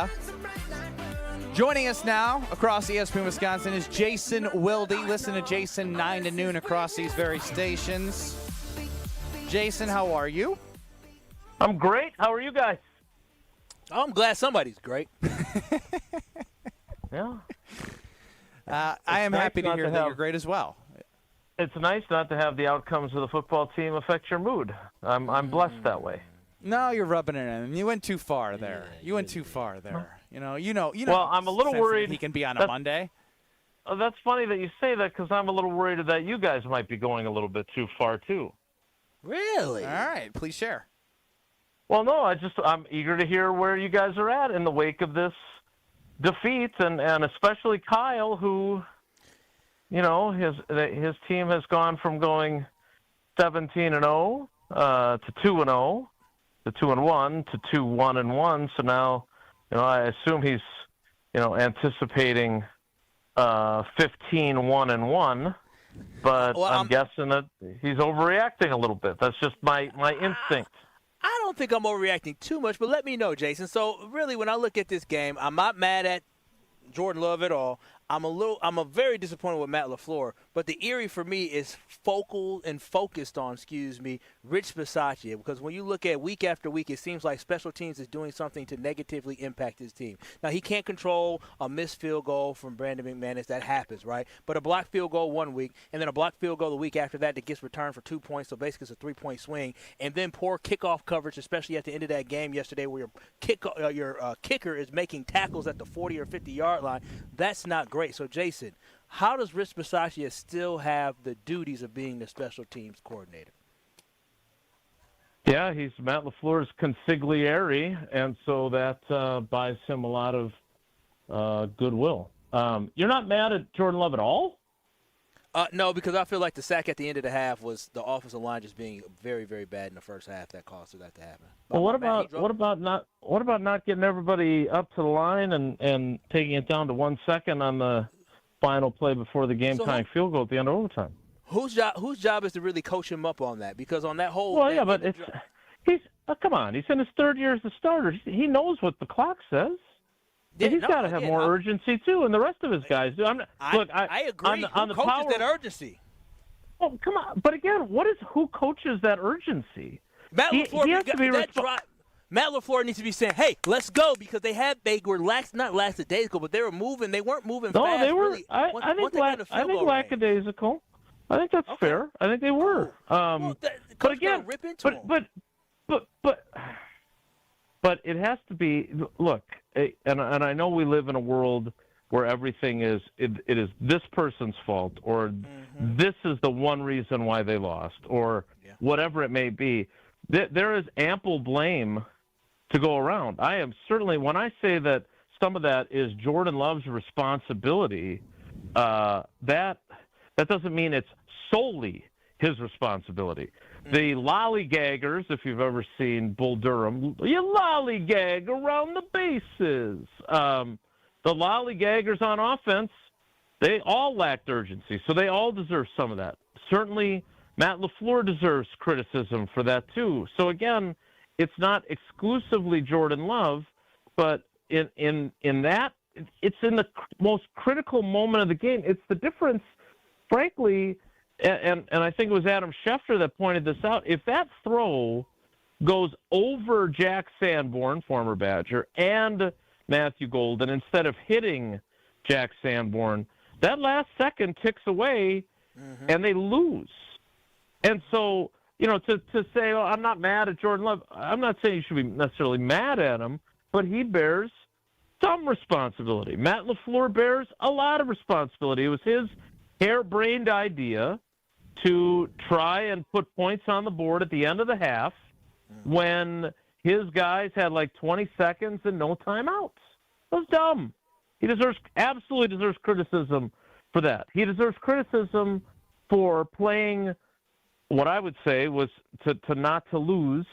And as Tausch pointed out on our show this morning, it was almost as if I'd love to score here, but I don't want to score too fast because then they could come back and score on us and then we'll lose. And the key is you better score first before anything else. And you almost didn't, again, because of the slow playing that they did. So, again, when you and I went with this as my subject line on my daily newsletter for Channel 3, Packers lose 40-40, because that's exactly how it felt, right? And so when it comes out that way, there are lots of people that deserve criticism. Now that I feel like I needed to at least say that about your comment on Love. That all said, it is time for myself and others to ask more pointed questions of Rich Bisaccia. And I'm still trying to formulate. I don't know when he's going to be available. There's no availability today. It might be, LaFleur and coaches sometime tomorrow, hopefully not during our show, because the players are off starting tomorrow. There used to be a time, and if this was the early days of my career when Mike Sherman was the head coach, and if you played poorly in the game going into the bye, he made you practice, and he shortened the number of days off you got. They can't do that anymore. That is against the rules. But if there was ever a time where they would deserve it in today's climate, this game would be it. But Rich Bisaccia, the question that has to be asked is, Rich, your reputation preceded you when you got here. You had a lot of success as a special teams coordinator in this league. Why is it that this has not emerged in these 4 years as one of the top special teams groups in the league? So, again, I'm trying to figure out exactly how to present that question because, look, I don't care if he's pissed at me. Like, this is a fair critique. I don't think that's, I'm not going to go in there and say. You're worried about getting there on time.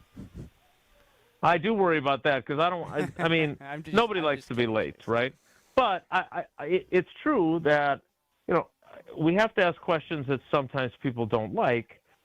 I also want to make sure that I get an actual answer. So, like, if I get up there and go, how the hell do you still have a job with the work you're doing? Most people would get fired for how crappy you have been, but you're still there. What's the deal, man? That's not going to get us what we want, right? But I know that's how people feel. You could say, that's not a question from me. That's a question from the Carbless Talking text line right now.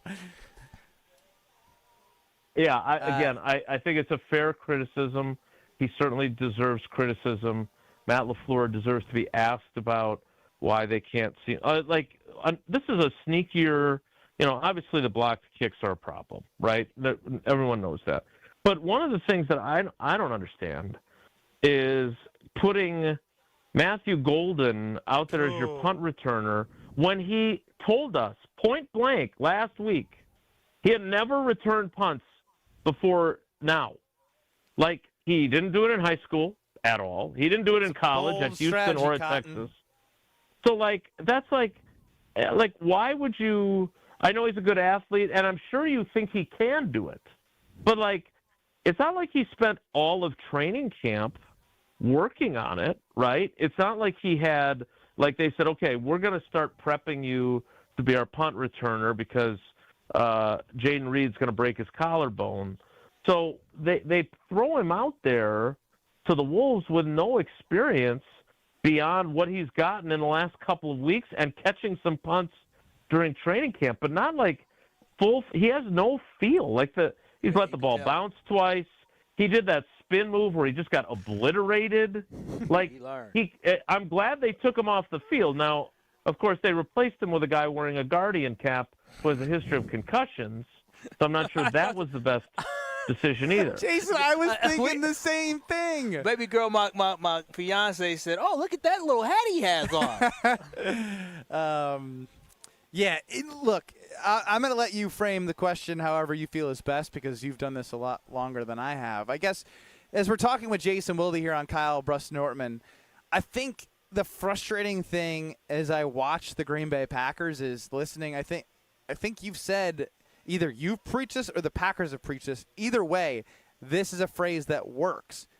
Don't make the same mistakes twice. Mm-hmm. Like literally in back-to-back weeks. And then on top of that, you're watching Brandon Aubrey kick it to the 2-yard line perfectly into the end zone, so the Packers have to take it to the 20. And as Kyle mentioned, McManus has to make tackles. Like there was just too many things. And then I switch gears here. I know it's two different situations, but we're talking about situational football in a different week. Last week, situational football.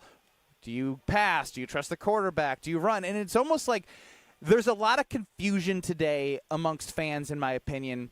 And it's a question that I feel like many times we've asked about the Green Bay Packers under Matt LaFleur post Aaron Rodgers is who are they? Everyone points to different coaches of what the identity is and the culture and the going for it, not going for it. I feel like it's fair to have confusion of what Matt LaFleur and the Green Bay Packers really are. Do you have a clear answer through these 3 years with Jordan, 2+ years with Jordan Love and Matt LaFleur? Yeah, no. I mean, when we saw some of it finally yesterday, but when they're running the ball effectively, right? That like Aaron Jones had a really good year, really good second half, I should say, in 2023, which coincided with him playing really well. Obviously, last year Josh Jacobs was fantastic, and he showed glimpses of that again yesterday. And Emmanuel Wilson was fantastic. They should have never thrown him the ball on that last play before the incompletion with 1 second left. Like, I don't know why that was a mistake by Jordan too. We got to be truthful about it. But again, the play call probably didn't help him, and Matt LaFleur admitted that.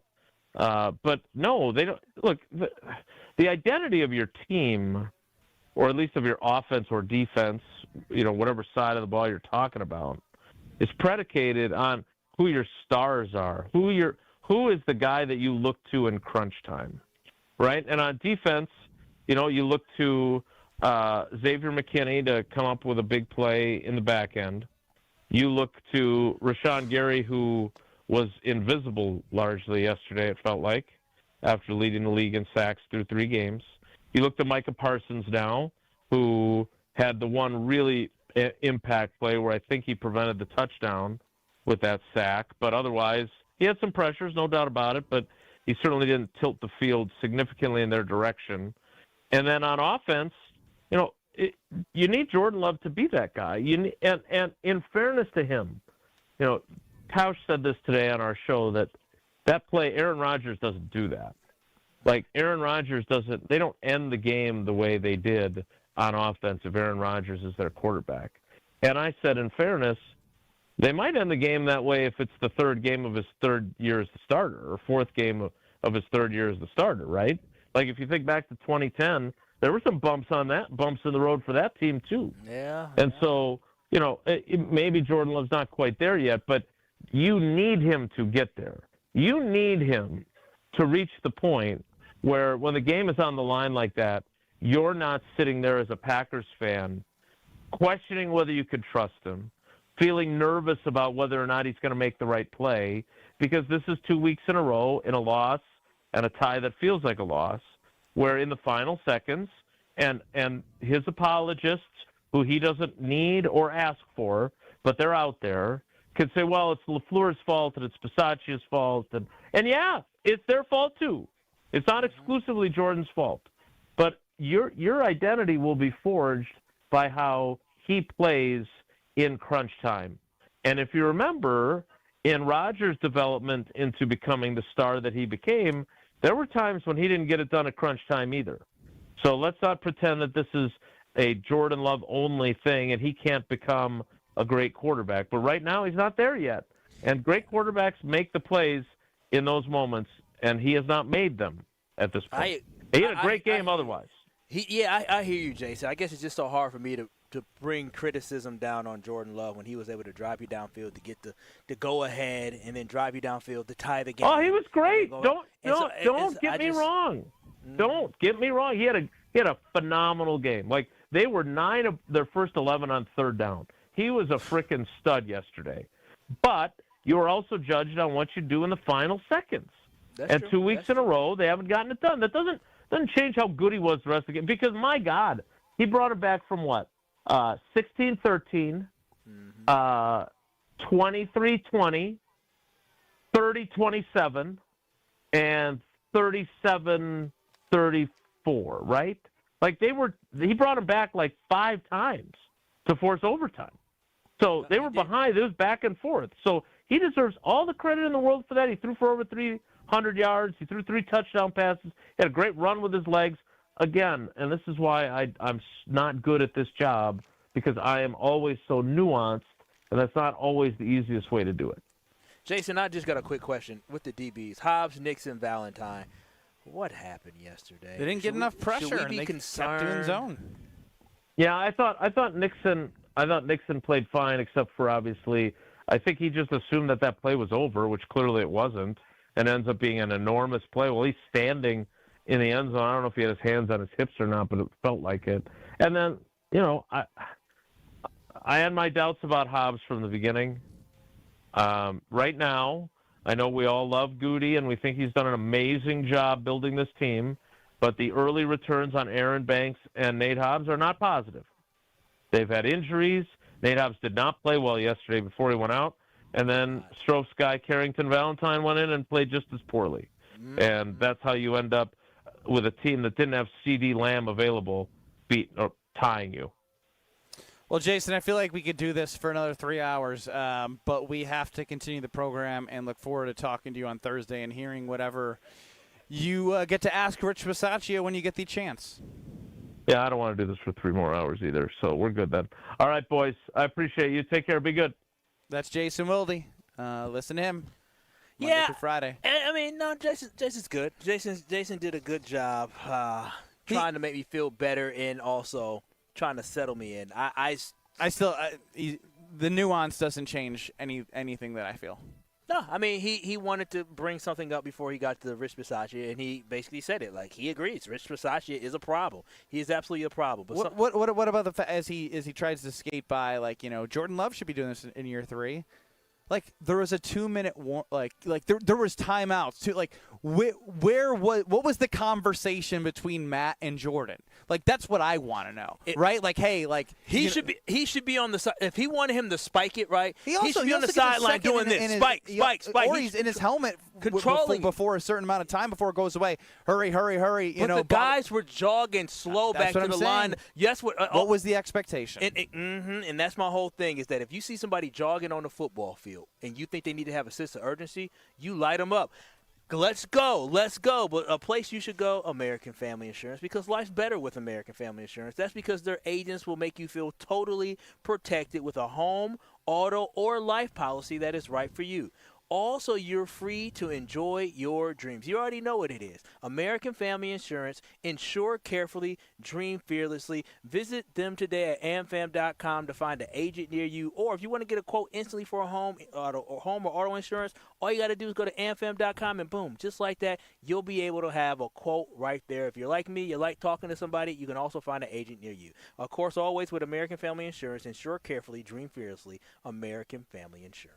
Does anyone feel any better? Stroh, Kyle? No. Well, we'll dig deeper into that next. This is Kyle Bruston Nortman, KBN. You throw hands? Do I throw hands? With T.O. Will I? I throw hands with Andre the Giant, man. On ESPN Wisconsin and the ESPN Wisconsin app. Southbound 43, we've got some backups from Hampton all the way down through the Marquette interchange. We've also got westbound 94 tightening up a bit from about 27th Street to Mitchell Boulevard. 894 southbound slowing down from Greenfield Avenue down to about Oklahoma Avenue. More delays from Beloit Road into the Hale. And checking the TMJ for Storm Team forecast. Tonight mainly clear, a low of 60 at the lake, 56 inland. Tomorrow mostly sunny and beautiful, a high of 73 at the lake, 80 inland. Weather's brought to you by Avondale Roofing. Raise the roof and your standards with Avondale Roofing, your trusted partner for over 30 years. Remember, they get on top so you don't have to.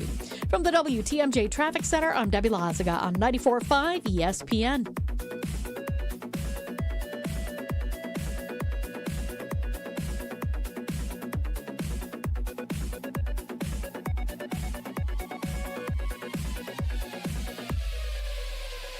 Let's get the latest from Lambeau. This is your Green and Gold Fix on 94.5 ESPN. Brought to you by Tri-City National Bank. Tri-City National Bank offers a full suite of personal and business banking products at more than 25 convenient locations. Open your account today at the community bank that's Milwaukee's best bank. Learn more at tcnb.com. It was a wild one in Dallas on Sunday night as the Packers and Cowboys game ended in a tie after Brandon McManus drilled a field goal as time expired in overtime. Here's what quarterback Jordan Love had to say following the tie. So I have no doubt in that. I know we're still a really good team, but it comes down to, on Sundays, coming out here and performing, executing at a high level. And so, there is some disappointment in these past 2 weeks, but there's still a lot of stuff to clean up, and we still got a long season ahead of us, and I still know what type of team we are. The Packers will get a chance to reset now as they'll head into their bye week with a 2-1-1 record. This has been your Green and Gold Fix on 94.5 ESPN. Brought to you by Tri-City National Bank, your hometown bank. Concerned about fraud? Tri-City's got your back. Use debit card alerts. Help stop a card hack. You'll get notified when your card's being used so you can prevent your account from abuse. Tri-City National Bank, member FDIC. It's a bird bash at Potawatomi. Thursdays, you could win up to $50,000 cash in the Bird Bash game show. Just play with your rewards card this October for a chance to win. Wouldn't you like to rake in a huge pile of cash? Bird Bash, only at Potawatomi Casino Hotel, Milwaukee. More info at potawatomi.com/birdbash. Must be 21 years old to play. My house has a new glow. I love my windows. Universal Windows Direct. Hey, it's Carl Walls. Right now, buy 2 windows, get 2 free, no interest for 3 whole years. Restrictions apply. Call 414-410-2000. And like me, you'll be saying, I love my windows. I love my windows. They've got that brand new home effect. Universal Windows Direct. I'm Pat Dunphy of Cannon & Dunphy, and I'm reaching out to you today not as an attorney, but as chair of the board of directors of Guest House. It's an organization that's been dedicated to dealing with the root causes of homelessness in Milwaukee for over 40 years. Its mission is to treat the homeless with dignity and help them rebuild their lives. So help us help the homeless by investing in the Guest House and the Milwaukee community. And also consider attending our gala on Thursday, November 13th. Every child deserves a safe, loving, and permanent home. Help the Dave Thomas Foundation for Adoption find families for children who've lingered in foster care the longest. Learn more at davethomasfoundation.org. You're listening to Kyle Bruston Nortman on ESPN Wisconsin and the ESPN Wisconsin app. Obviously, they didn't come down here to tie a football game, but that's what happened. It's disappointing in regards to just too many critical mistakes that led to that tie. Give Dallas credit. They did a great job offensively, moving the ball down the field. But there's a lot of things that we all have to clean up, starting with myself. I mean, they're trying to be aggressive at the end of the half, and that really bit us in the butt. Matt LaFleur lost a little puppy at the podium. That's pretty accurate. Ben Brust, Kyle Wallace, live from Ozaukee County Country Club. It's been a beautiful day out here. Potawatomi membership VIP services. Luis from Potawatomi. Everyone is just fantastic.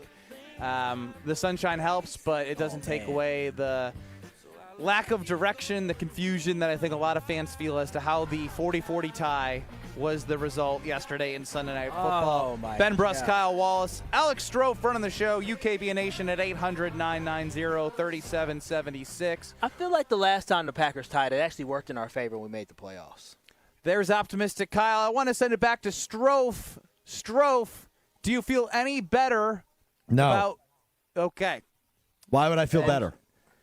I don't know, just like listening to fans, Jason Wilde. I think everybody's maybe not overreacting, but reacting maybe a little too viscerally. There was a lot of bad that came out of that game. I'm not disagreeing with that, but let's stop acting like Matt LaFleur deserves to get fired. Do you think he deserves to be on the hot seat, though? Like, and when I say hot seat, I mean to be evaluated. So, okay, because here's my thing. I like Matt LaFleur. They keep him after the season, fine. But I wouldn't be opposed to.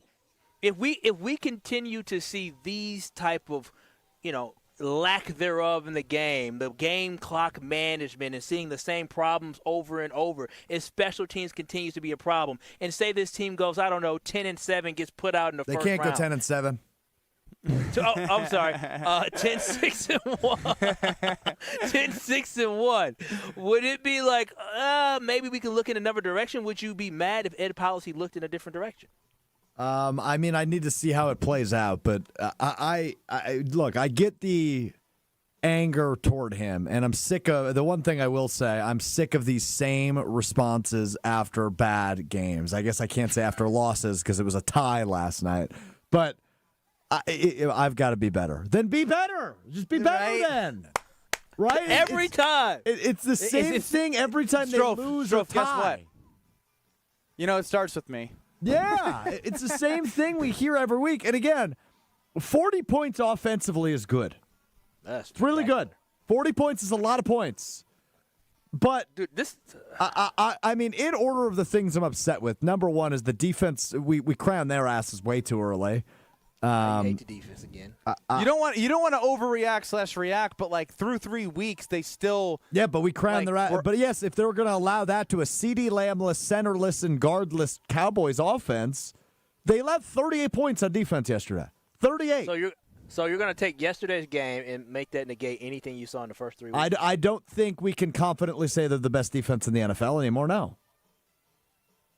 I still think they're a good group. But I think that's fair to say, but they still have the potential to be a top 5 defense. Totally. I agree with that. Yeah, I agree with that. But I think through 3 weeks, I was confidently saying they're the best defense in the league because that's what they showed us through 3 weeks.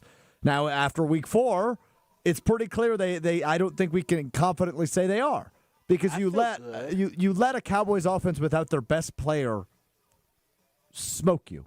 38 points you allowed.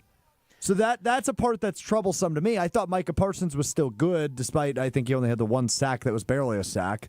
But a lot of pressures, obviously took a lot of. But where was Rashawn Gary? Where was Lucas Van Ness? Not getting to the quarterback. Where was Edrin Cooper? Strofe, missing tackles, actually. The biggest issue I see with this Green Bay Packers defense is the Packers have not forced a lot of turnovers, and turnovers are so key. Yeah, this whole ball king thing we did all offseason, they have 0 fumbles forced through 4 weeks. Yeah, 0. It is so essential because hey, react properly. I'm stating facts. No, the turnovers are essential because of that big momentum shift that they are. You saw it with the Green Bay Packers at the end of the half. You saw what that sack did. You saw it last week with the interception. Those are big momentum shifts where other teams can capitalize on it, and the Green Bay Packers have not gotten enough takeaways this year. Now, teams haven't taken too many shots. Yesterday they took shots, but teams haven't given us too many opportunities, and we haven't had any real quick here. Tell me if I'm off base here. I don't think I am, because Matt LaFleur, as we heard him in his press conference say, a little too aggressive, and it bit him in the butt a little bit at the end of the first half. I hate that. It's back-to-back halves. You make a crucial mistake. But let me say this.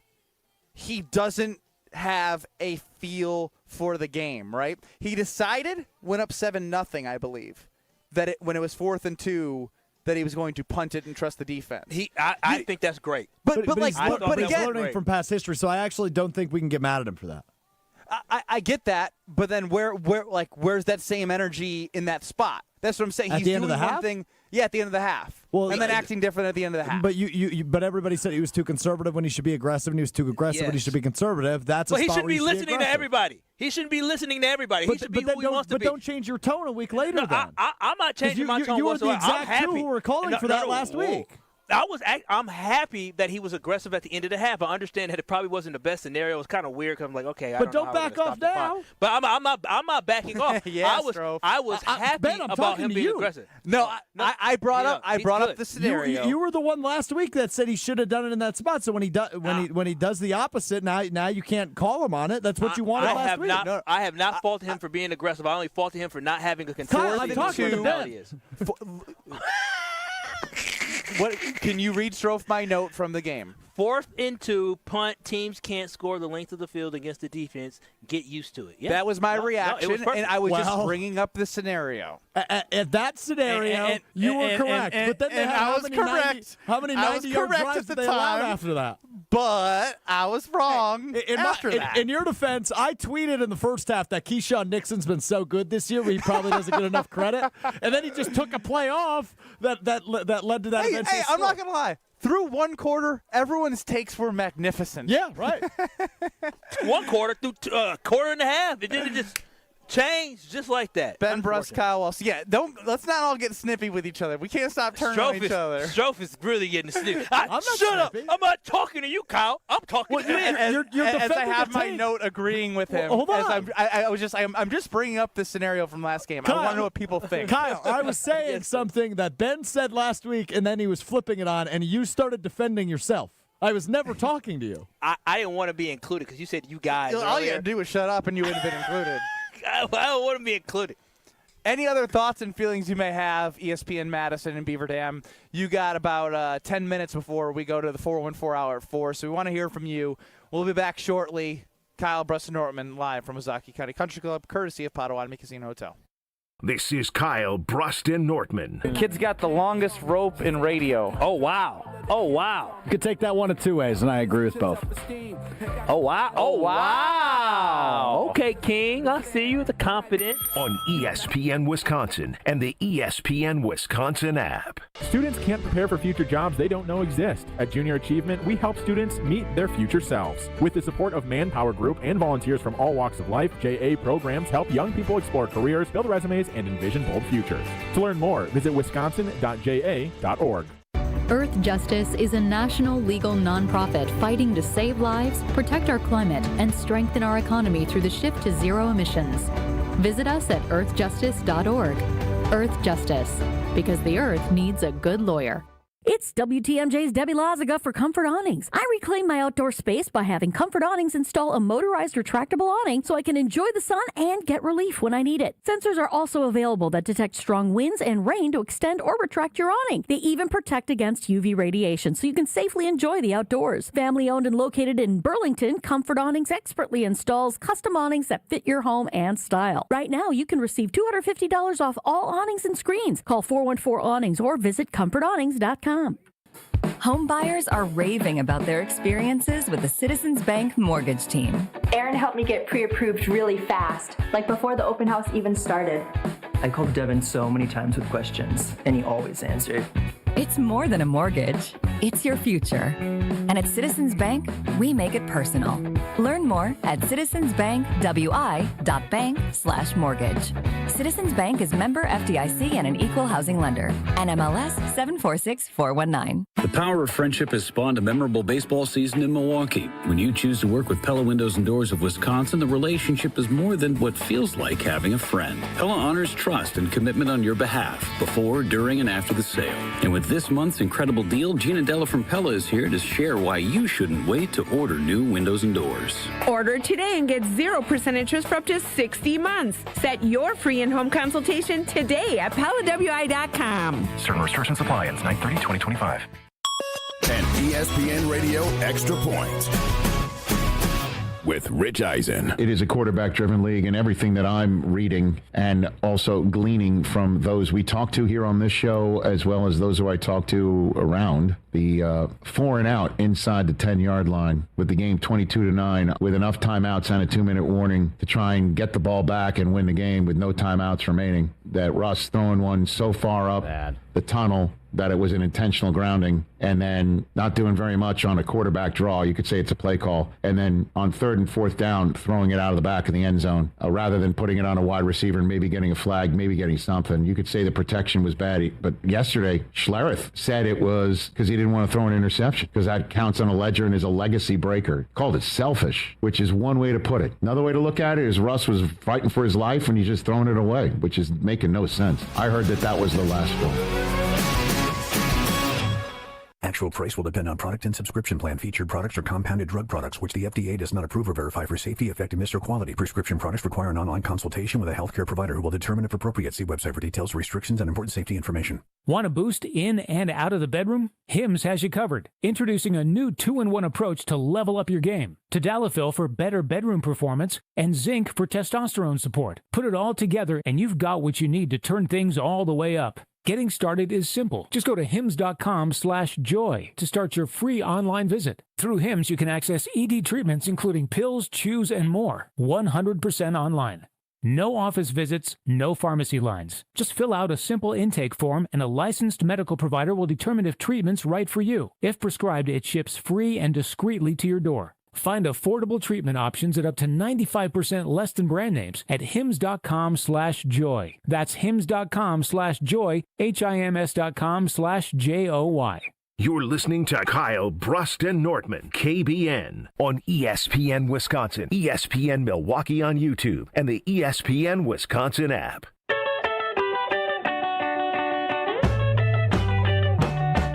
Make sure you head on over to one of the great locations in Madison or the New Berlin location in Milwaukee because the Princeton Club could help you find your better tomorrow. You can have a strong body, a strong mind, and help provide a strong community. With the free childcare with memberships, open 24/7, they provide everything you need. No goal is too big or too small. You feel the community around you cheering for you to get better, and you can do it at the Princeton Club. Find your better tomorrow. Get a tour and check it out, the Princeton Club. Quickly here, and Kyle Brust and Nortman, we're going to go to Mo in Illinois to wrap up the ESPN Wisconsin Hour. You're on the Carbless Talk and Text line, Mo.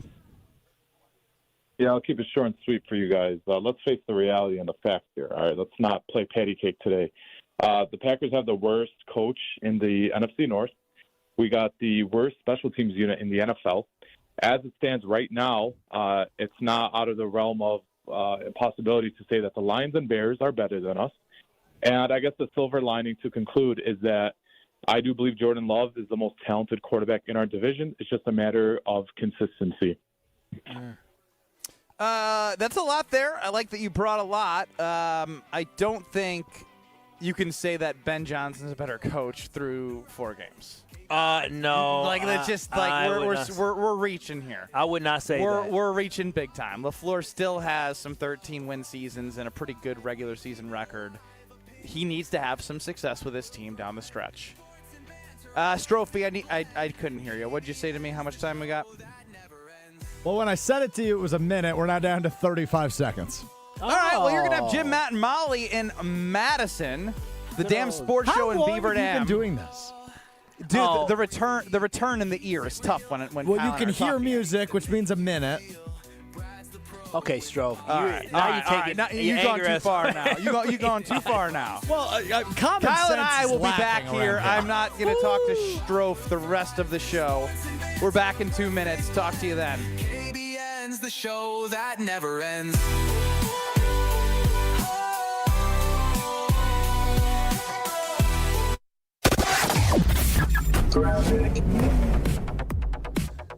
Southbound 43 backing up from just before Capitol Drive, stretching all the way down through the Marquette and onto the high-rise bridge. More delays from Beecher Street down towards the KK River crossing.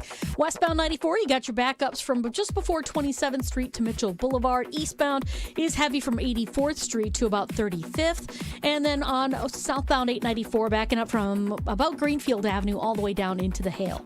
And checking the TMJ4 Storm Team forecast tonight, mainly clear, a low of 60 at the lakefront, 56 inland. Tomorrow, mostly sunny and beautiful, a high of 73 at the lake, 80 inland. From the WTMJ Traffic Center, I'm Debbie Lazaga on 94.5 ESPN.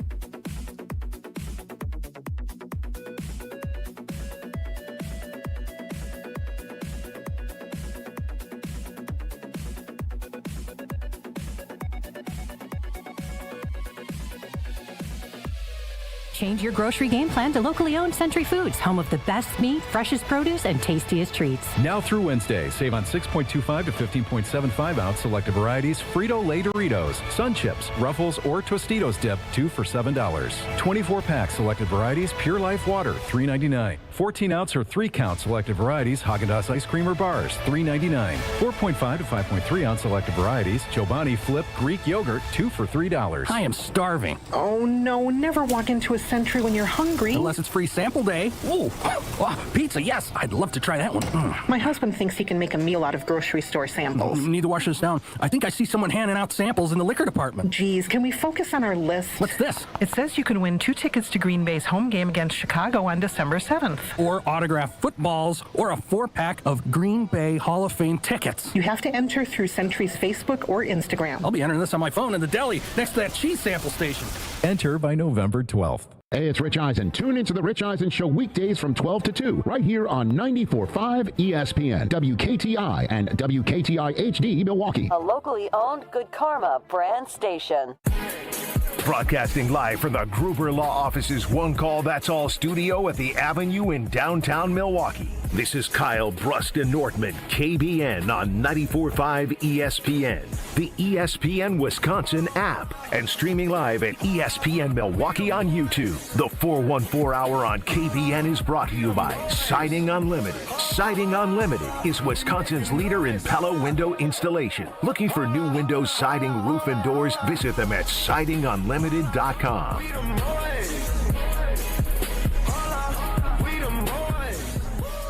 It's the 414 Hour at 4 on KBN.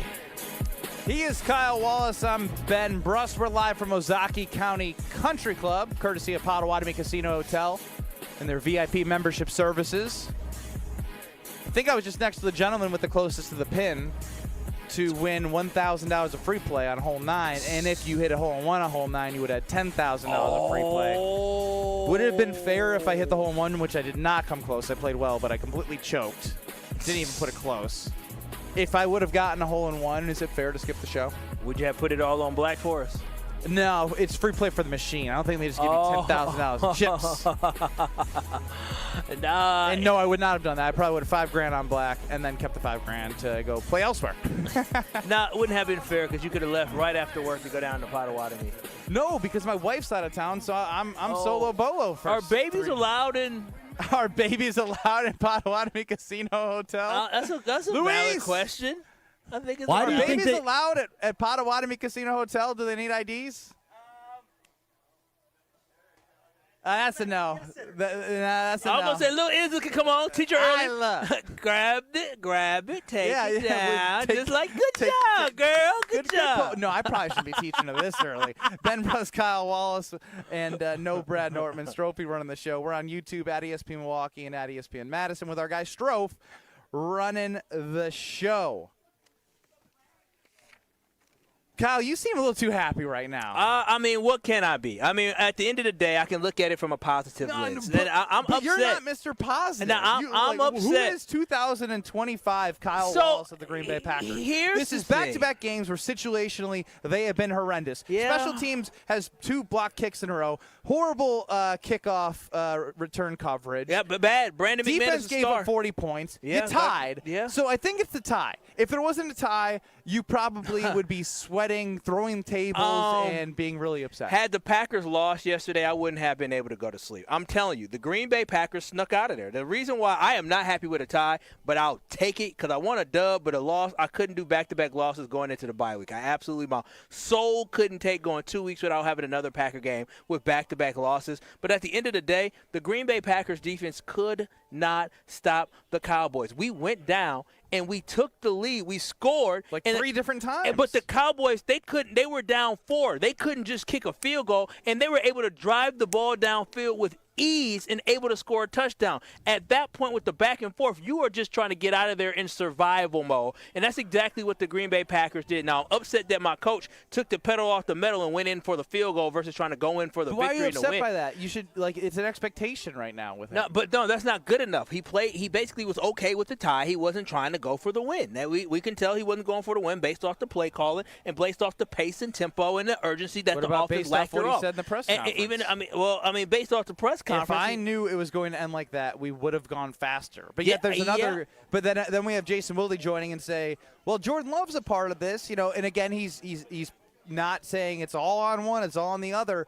But Matt LaFleur just doesn't. You don't look at him and think, yes, I am confident in his decision making. He's going to lead this team. He's in Jordan's ear. They're collaborating during the timeout, making sure situationally they know what they're going to do. Everything's east-west most of the game. He's use the middle of the field, run, there was nothing inspiring about the way in overtime for the first time. This is the second game with the new overtime. They decide to kick. All right, field goal given up. What are you thinking to yourself when the field goal is given up? You know what he's thinking to himself? No, what are you thinking, Kyle? Oh, I'm thinking. What is Strofe thinking? What are all the fans thinking? Perfect. As Joe said earlier on YouTube at ESPN Milwaukee, what were the Packers in the red zone? 5 for 5. 5 for 5. Touchdowns, and they baby. played pity paddle. Yeah, when the Green Bay Packers were able to hold them to a field goal, I was pity pad. What should I say, Strofe? Patty cake? Maybe patty cake? Patty cake, they're playing patty cake with it. But at the end of the day, when the Packers were able to hold them to a field goal, I was excited. I said, fellas, you did your job. You did your job because now this offense can drive it downfield, and A, either you have a tie, or B, you go for the win. Unfortunately, the Green Bay Packers did not go for the win. Once they got within field goal range, Matt LaFleur felt comfortable not to have these guys move with a sense of urgency. You look at the play clock. The Green Bay Packers did not call hike until there was less than 12 seconds left on the play clock at the end of that in the last drive that they had after they kind of got within field goal range. They were moving at a slow pace because they understood that they had a tie in the back pocket, but they weren't going for the victory. And so that's where my disappointment comes in. But the reason why I'm not losing my mind today is because, again, I kind of feel like we snuck a tie out of That's there. not good enough for a team that has Super Bowl aspirations. No. Listen. I was upset. I was disappointed, but right my heart could not take. When he kicked the field goal, and I was like, okay, here we go. We got out of here. We snuck up out of here. I didn't know what to feel. That's bad that you're thinking, okay, we got a field goal off the tie. Do you realize that we got blocked field goals in back-to-back weeks? Stop saying blocked field goals. There was an extra point, damn it. Field goal, extra point, all the same thing getting blocked. And so for me, when they try to boot the ball in and it's getting blocked, the fact that we were able to successfully hit a 53-yard field goal to force overtime and then kick another field goal to tie the game up, I'm just happy it didn't get blocked again. So, again, I am disappointed in the Green Bay. Really, really low expectations. No, I do. No. I am holding because Rich Bisaccia is his man that is causing you your trauma. If he didn't fire Joe Barry during the regular season, what in the world makes me believe that he's going to fire Rich Bisaccia? All I'm going to sit here and do is walk week in and week out. We need to send a message. Ed Policy's the new president. He's taking notes on his performance. He needs to send a message about what is acceptable for his team from a performance standpoint. Let's go to John in Milwaukee. I'm Matt LaFleur on the Carbless Talk and Text line. Afternoon, gentlemen. Good afternoon. Hey, it goes down to remember what Homer said last year when you tried to get LaFleur to sign that Rodgers jersey? LaFleur is soft. That's it. That's all there is to it. As much as that sucks to admit, it's the truth. I believe, Strofe, that's one of our outro liners here on Kyle Bruston Nortman. Did people dislike Mike? Not dislike. Was there a lot of? Because I know I was anti Mike McCarthy in the end. Are we getting to that point where we're becoming anti Matt LaFleur? Has he grown enough? I feel like, again, this is a huge year for him. I'm not on the this is the perfect timeline for Ed Policy, the new Packers president with 2 years left on Matt's contract. He has a chance because I think after the offseason, and specifically adding Micah Parsons, you've added pieces to the roster to make you feel like there's enough talent on this team to do something special. Is that fair? Yeah. No, and it is now up to the head coach to take the ingredients and mix together the perfect meal, right? The perfect last meal.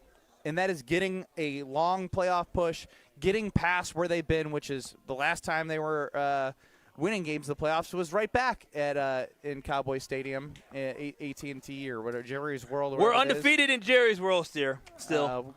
Yes, technically true. Technically true. But they need to win a playoff game this year. They need to win a playoff game this year. And their best chance to win a playoff game this year is to take the talent that he has and put themselves in a position where they're not a 7 seed again, having to go on the road and fight that uphill battle throughout the playoffs. And they have the talent to do so, and it's up to him to get everyone going in the right direction. But the question I keep asking is he holding this team back, and do you have confidence that he can do it? You know, there's a feeling that 800-990-3776. I'm starting to feel with Matt LaFleur is that we keep asking somebody to be something that he is not. And at a certain point, you have to just believe what he is showing you is who he is. And when I say that, it makes me believe that Matt LaFleur may have peaked. Like, we may see the best. No, I'm serious. He may this may be the best that he can be, and the best he can be is a very good NFL coach that is probably, if the Packers separate from him at some point, he'll get another opportunity somewhere. But it seems to me that we keep having these same conversations over and over again, and just maybe we're asking him to do something or be something that he just does not have the ability to do. He peaked as a very good head coach, but he's not an elite head coach, and maybe at some point you have to move on to find an elite head coach because he may never win a Super Bowl. Well, Chef Ed chimes in here. He's had 7 years and done nothing. I think that's a little too strong. That's the Carbos Talking text line 800-990-3776. But what happened? Because the theme of today is situations, right? Mm-hmm. Last week's situation, 10-0, 3:30 to go. Below that, yesterday in the overtime, kick. Know what you have to do. Play a little soft. What about making a one-score game a one-score game? For me, I remember thinking to myself, okay, that was a very big missed opportunity, but he's in his second year of coaching, NFC Championship game, kind of gave him a pass, right? Yeah. Like, all right, he's got to learn from this. But we're now way past that moment. And you can separate the Aaron Rodgers years with the Jordan Love years. What he accomplished with Jordan Love and that team in 2023, it's like he deserves credit for what they were able to do because they were 3-6. They didn't quit. Jordan Love was unbelievable. Last year, didn't beat any good teams, made it to the playoffs, lost to the ultimate champions in the Philadelphia Eagles. This year, the story's still unwritten. That's why I'm not writing him off. But again, like I've said, there's enough evidence, and this will be a huge year with the talent that he has because everyone was asking for a pass rush and this and that and a run. They have a Josh Jacobs. The offensive line's banged up. The bye week comes at a great time.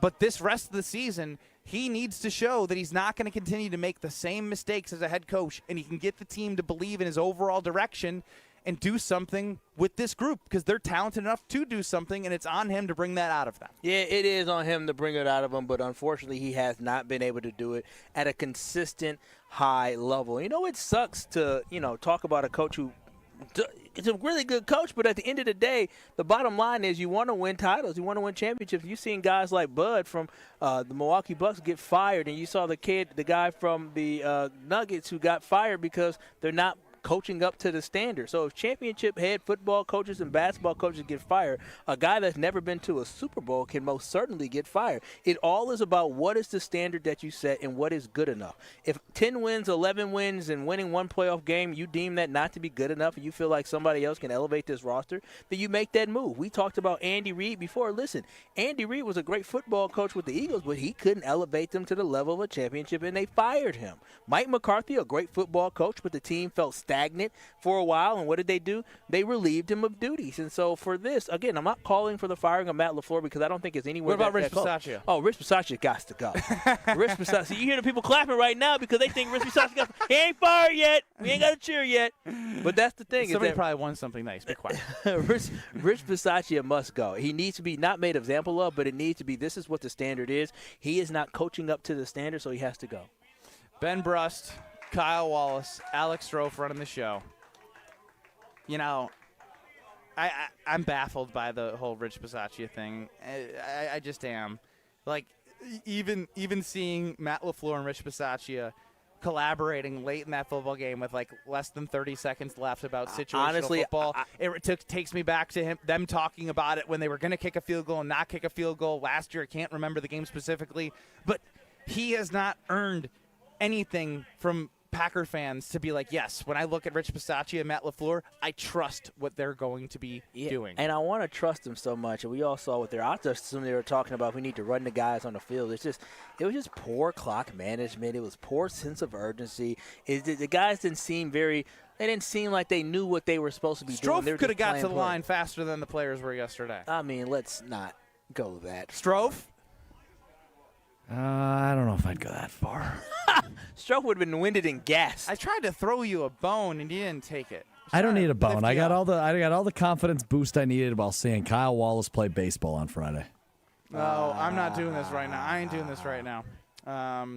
Ben Bruss, Kyle Wallace, and Alex Strofe, who continue to try and bring up past things to get it at each other. Listen, Mama didn't marry no liar, so I guess Mama Strofe raised a liar, so it's fine. Oh, wow. Okay, we're going to break before this my fight mom. breaks out. You keep my mama's name out your mouth. Oh, no. We're coming after each other's mamas now. Well, she raised a liar. Oh, my. Or is your papa's fault? Whose fault is it? We need the sock and boppers. I think it's interesting that you bring up my mama when your mama is quoted as saying, "Leave Strofe alone." Yeah, she likes Strofe more than you. More next. This is Kyle Bruston Nortman, KBN. You said they are a reflection of their head coach. Yes, he's soft, as he proved with you by signing that damn jersey you had on. You think Campbell would have signed that jersey? On ESPN Wisconsin and the ESPN Wisconsin app.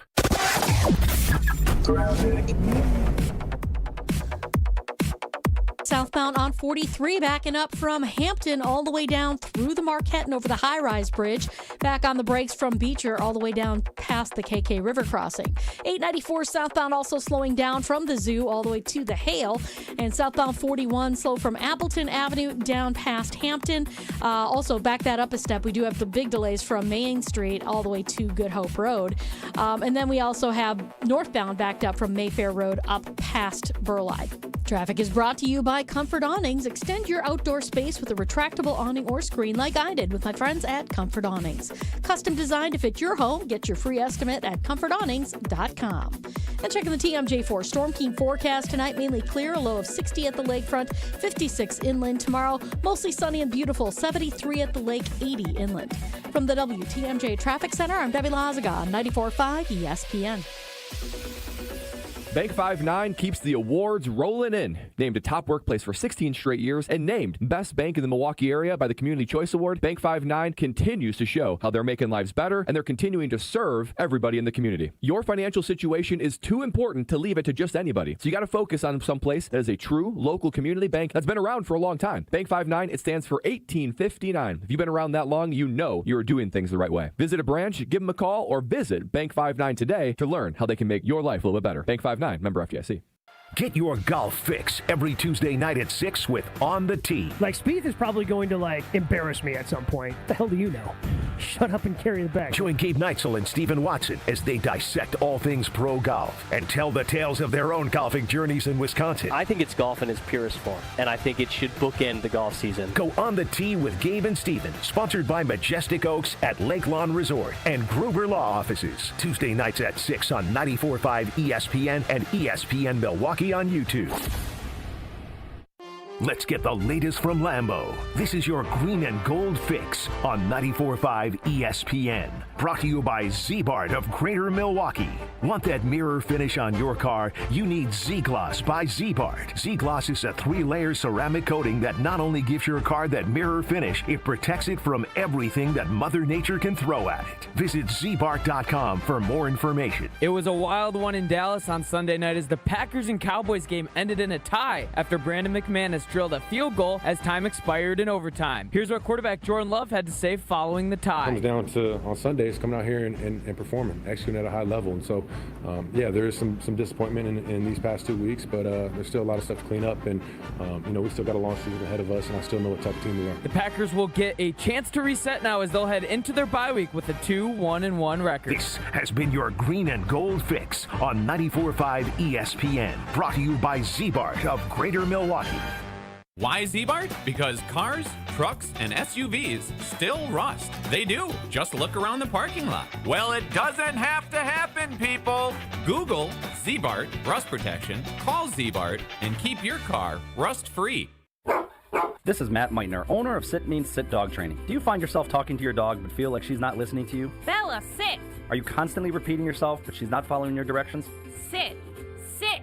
Frustrating, isn't it? At Sit Means Sit Dog Training, we want to help you have a happy, confident, and obedient dog, and we also want to make the training process an enjoyable and worthwhile experience. Contact Sit Means Sit today to schedule a free consultation so we can create a customized training program so you are able to have the dog you want and deserve. Sit Means Sit Dog Training. Sorry, we don't train husbands, wives, or kids.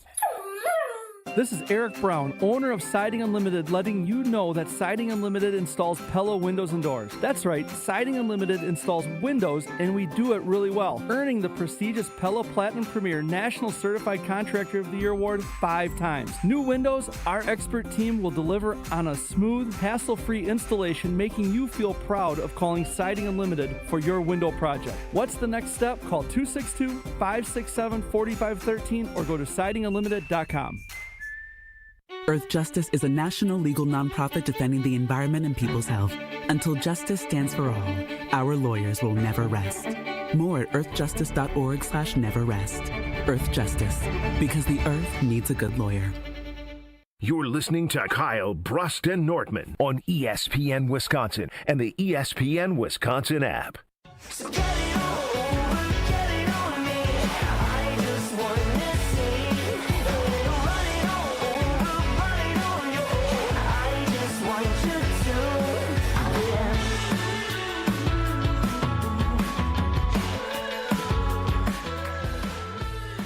Hey, it's Kyle Wallace. You all know September is still here, and it is beautiful outside. And guess what? The fall is here, and there's no better time to tackle those home improvement projects before it starts getting a little cold. And you want to make sure you don't have those old, outdated, drafty windows that are just plain inefficient. That's why you have to work with my friends at Universal Windows Direct, because their windows are fantastic, but they also have an incredible September offer for you. They have their classic buy 2 windows, get 2 free. Yes, buy 10 windows, you get 10 windows free, or it could just simply be buy 4 windows, you get 4 free. It's so easy. 0% financing for 3 whole years and a $500 bonus off your entire home improvement project when you schedule now. So call them today at 414-410-2000 or visit universalwindowsdirect.com today to book your free estimate. And like me, you'll be saying, I love my windows.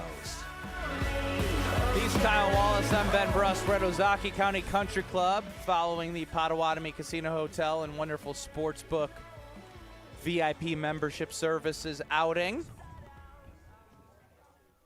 800-990-3776 is the Carbless Talk and Text line. Listen more. And you can see us on YouTube at ESPN Milwaukee and at ESPN Madison. Now, Ryan in McGuanago chimes in.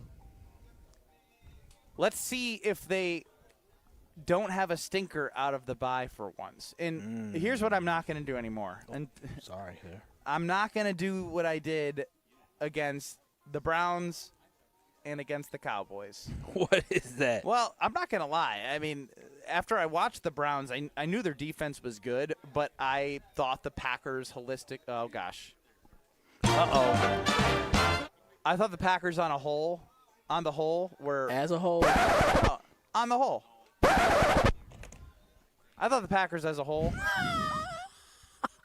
were just a more complete football team, and they were going to find a way to win. On a whole? What does that even mean? It's an Austin Powers reference that I knew Strofe wouldn't get, so I'm just going to skip over. We need Brad back to get it. I need Brad for my movie references. He'll be back next week. That being said, the Browns thought it would be like a win. Like I was like, I don't know how the game's going to play out, but I think they're going to grind their way to a win no matter what. The Cowboys, after what they had gone against and showed us from a defensive standpoint, ain't no way in the world I thought Dak, without CeeDee Lamb, could put up 38 points. He carved against us this up. team. He was so efficient yesterday. So now I'm not going to say out of the bye they should take care of the Bengals. No.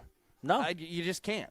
The Packers have lost all of the I don't want to say faith because I think there's still faith in the team. Confidence. But the confidence isn't there. No, you shouldn't be confident in this Packer team in a sense of this. You should be confident that they're a good football team because we know that to be true.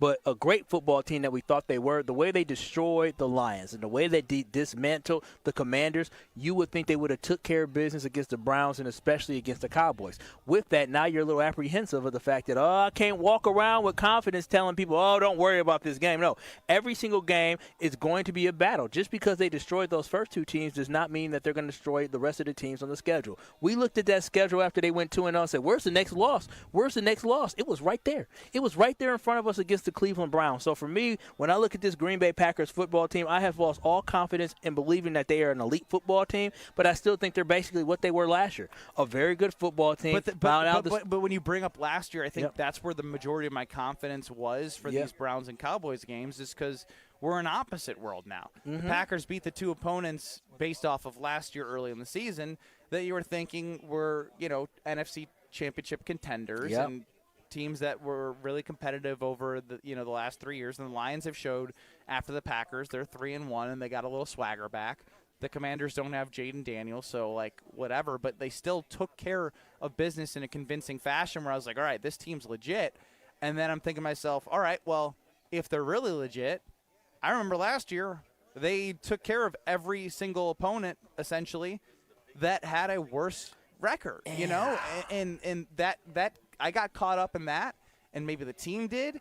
From Rasheed Walker saying they could win every game to Alex Strofe also saying he thinks they were going to be everyone not 17-0, but Strofe, you and I had a conversation, and a lot of people thought that they could be 9-0 before they play the Eagles. Yeah, and my thing is, talking about the Rasheed Walker, who we going to blame now, Matt? We're going to blame Rasheed Walker for the talk of 17-0, the guys not being focused. Who are we going to blame for this defense now for special teams? And so, again, it all falls on Matt LaFleur. I don't care about any of the conversation or the talk. Matt LaFleur has not done a good enough job ensuring that this football team was ready to play in all three phases of the football game. And when we look at this past week, the offense was humming. The defense in the first half was spectacular. The special teams, once again, was a problem. And they need to take this week to clean up a lot of different things. But this team has to be more disciplined as well. Between the penalties and the mental breakdowns, the lack of focus that this team has, they have to get better. At a certain point, this team is going to have to grow up. When will that be? Matt LaFleur, you got to lead them. You got to make sure they're growing up. You got to make sure the end-of-game management, you and Jordan Love are in sync, right, on the same, working cohesively together to figure things out. Jason Wilde joined us earlier today and said, well, Jordan Love, he can't do that. Well, where's Matt LaFleur making sure he won't do that, right? And so, again, I put this all on Matt LaFleur, this loss, and I put it on Rich Bisaccia as well. But, again, that falls on Matt LaFleur because he selected him, and he continues to allow him to be incompetent at his job. Strofe, you're running the show back at the Gruber Law Office's One Call That's All studio. Somehow Kyle was able to go to bed 45 minutes after the game because it was a tie. There's no way that you were able to shut down after 45 minutes. Is that fair? Yeah, it's accurate. More so than fair. Poor guy. What were you thinking about? Well, I was reacting. I was listening to Green Bay Game Night. I was watching Sports Center. I was watching press conferences as I do. One of his favorite things is to listen to Matt LaFleur press conferences before bed. I didn't get through it last night. I had to turn it off. I was getting so angry as my girlfriend and dog slept next to me, and I was getting so angry listening to Matt LaFleur. I had to turn it off. Yeah, see, that's the reason why you know me, when the Badgers lose or the Packers lose, not so much the Badgers as I used to be, but when my teams lose, I just turn the TV off and got some long Saturday nights. Had to let that go. Had to let that bad thing go. But for me, when the Green Bay Packers lose and obviously they tie, I have to completely detach, because if I sit there and I pay attention to what's going on, so you like suffering. You like suffering. I don't like suffering. I don't have a choice. No, I need a pause where I can reconnect the next day. All I think about all the time is the Green Bay Packers. I can't just stop thinking about them when they tie 40-40 on Sunday Night Football and go to sleep. That's what I was going to ask both of you, Kyle Wallace and Alex Strofe, and KBN Nation 800-990-3776 and the Cowboys Talking text line or YouTube. What's the one thing right now that's keeping you up at night about the Green Bay Packers? One thing.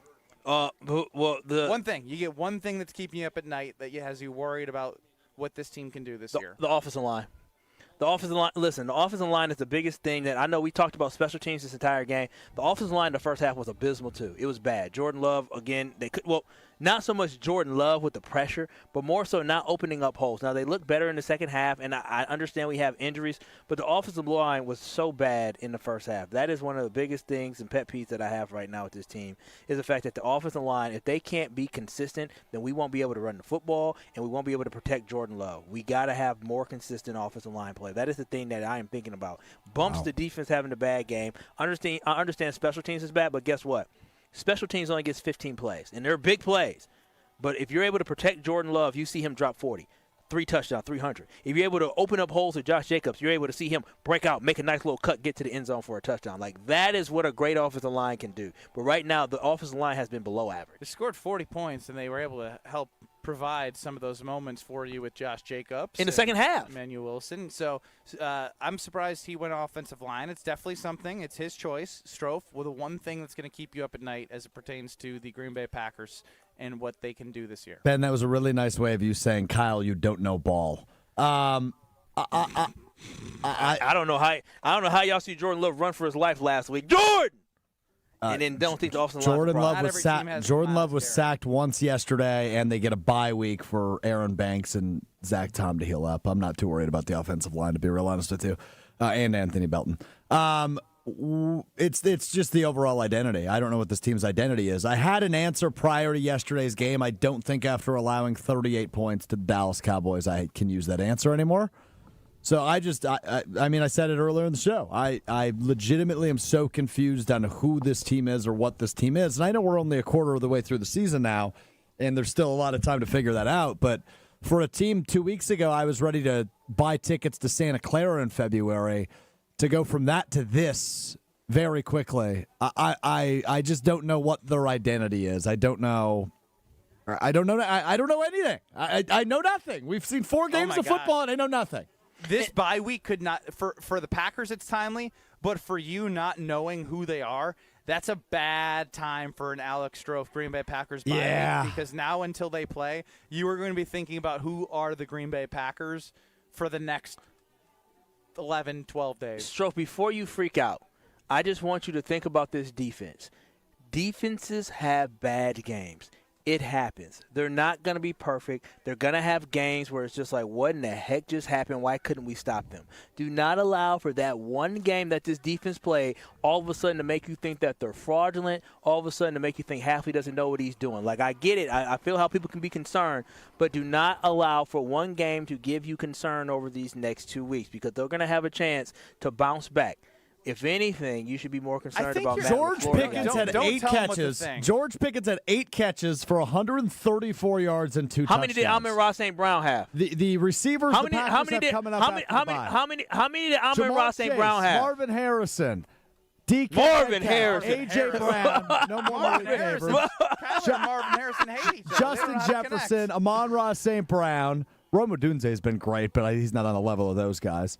You'll eventually have Zay Flowers and Justin Jefferson again. That's remaining on the schedule. No, I get it. Jamar Chase after the bye. How did Terry McLaurin do? Well, first off, that's not his name. Second off, For McLaurin, how did he do? Yeah, I agree.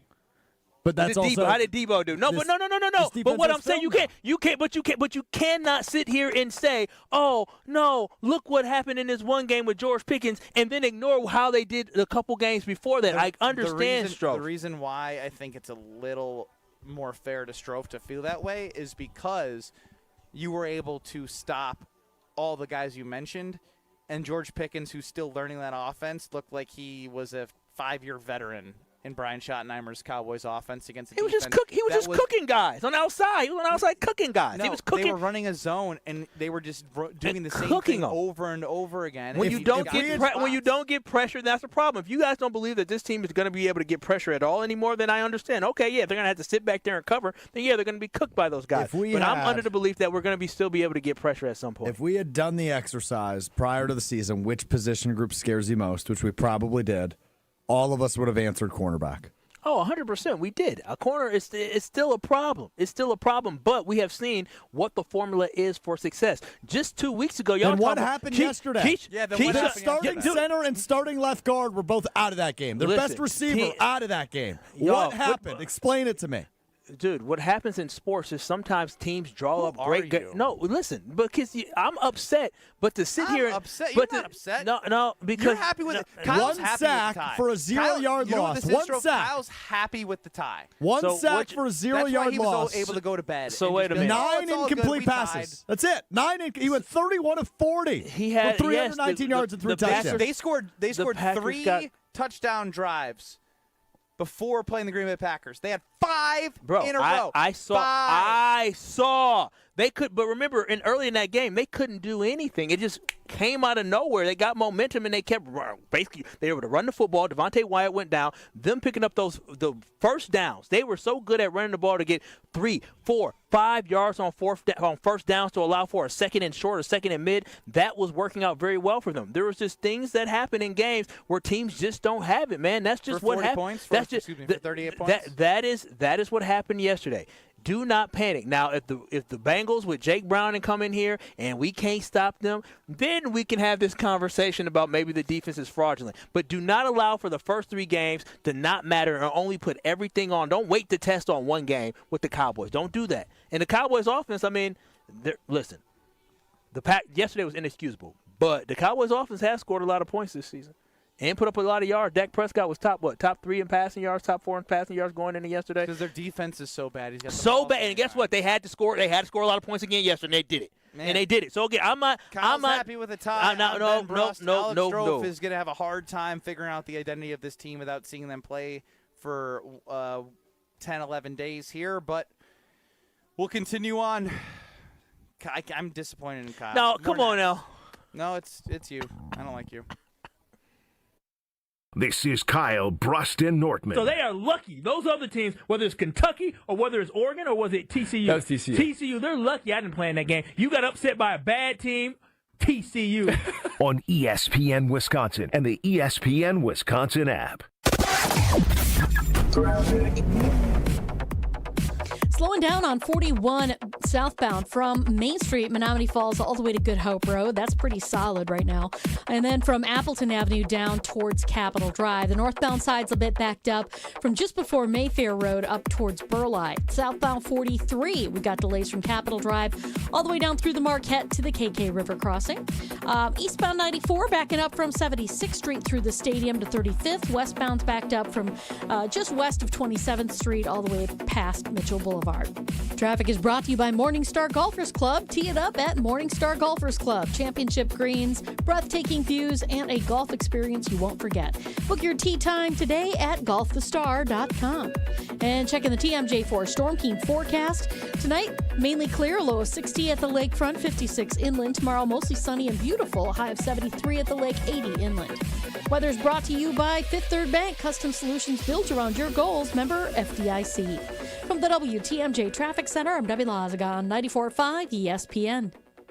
Your path to a degree should fit your life, not the other way around. At Lakeland University, you can personalize every part of your college experience. With a main campus in Sheboygan, evening classes across the state, and flexible online options, you choose how and when you learn. Just graduated high school, changing careers, juggling work and life, they've got options for you. You can even earn credit for experience you already have, or for the work you're doing now, saving time and money. Start customizing your future today at lakeland.edu/ESPN. Lakeland University. Experience it your way. It's a bird bash at Potawatomi. Thursdays, you could win up to $50,000 cash in the Bird Bash game show. Just play with your rewards card this October for a chance to win. Wouldn't you like to rake in a huge pile of cash? Bird Bash, only at Potawatomi Casino Hotel, Milwaukee. More info at potawatomi.com/birdbash. Must be 21 years old to play. Monica, we've got to hand it to you. You and the design team have outdone yourselves. Are you talking about the One Collection? Those rings say you are the one. And they say it symbolically. Describe the symbols. Every ring in the One Collection should be presented with a special ritual. What would that ritual be? You pick up her left hand and you place a kiss on her ring finger. Rick, you never told me about that part. Then you show her the tiny red diamond, flush-mounted inside the ring, that will forever be in contact with her finger. Why is it red? Because that's when the giver says to the one, "Wherever you go, my heart goes with you." I give you this kiss.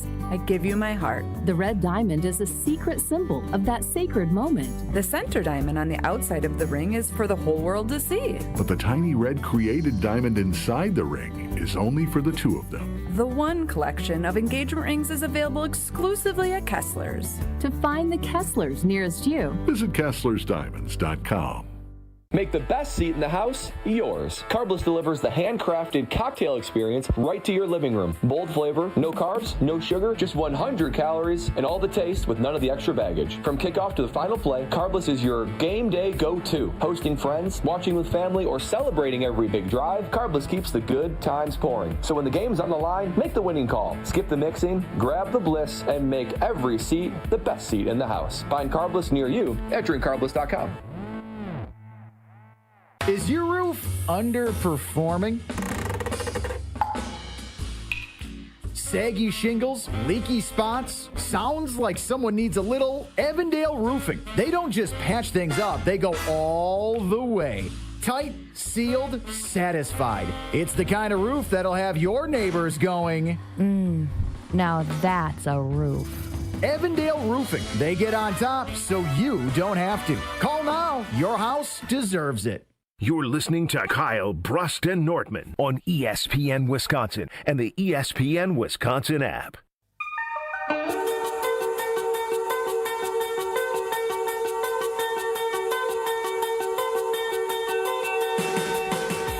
It is Kyle Brust and Nortman with no Nortman. Strophy's running the show. We're live from Ozaukee County Country Club. Big shout out to them and to Potawatomi Casino Hotel and the membership VIP services team. Luis from Potawatomi, as well as always, amazing. Had a great time with him. Need some golf lessons, but I'll leave that there. 800-990-3776 is the Carbless Talk and text line. List is more, and we're on YouTube at ESPN Milwaukee and at ESPN Madison. We started the show with this conversation. Is Matt LaFleur holding the Green Bay Packers back? 62% of the people say yes. 38% of the people say no. Ooh, palm. So you're no?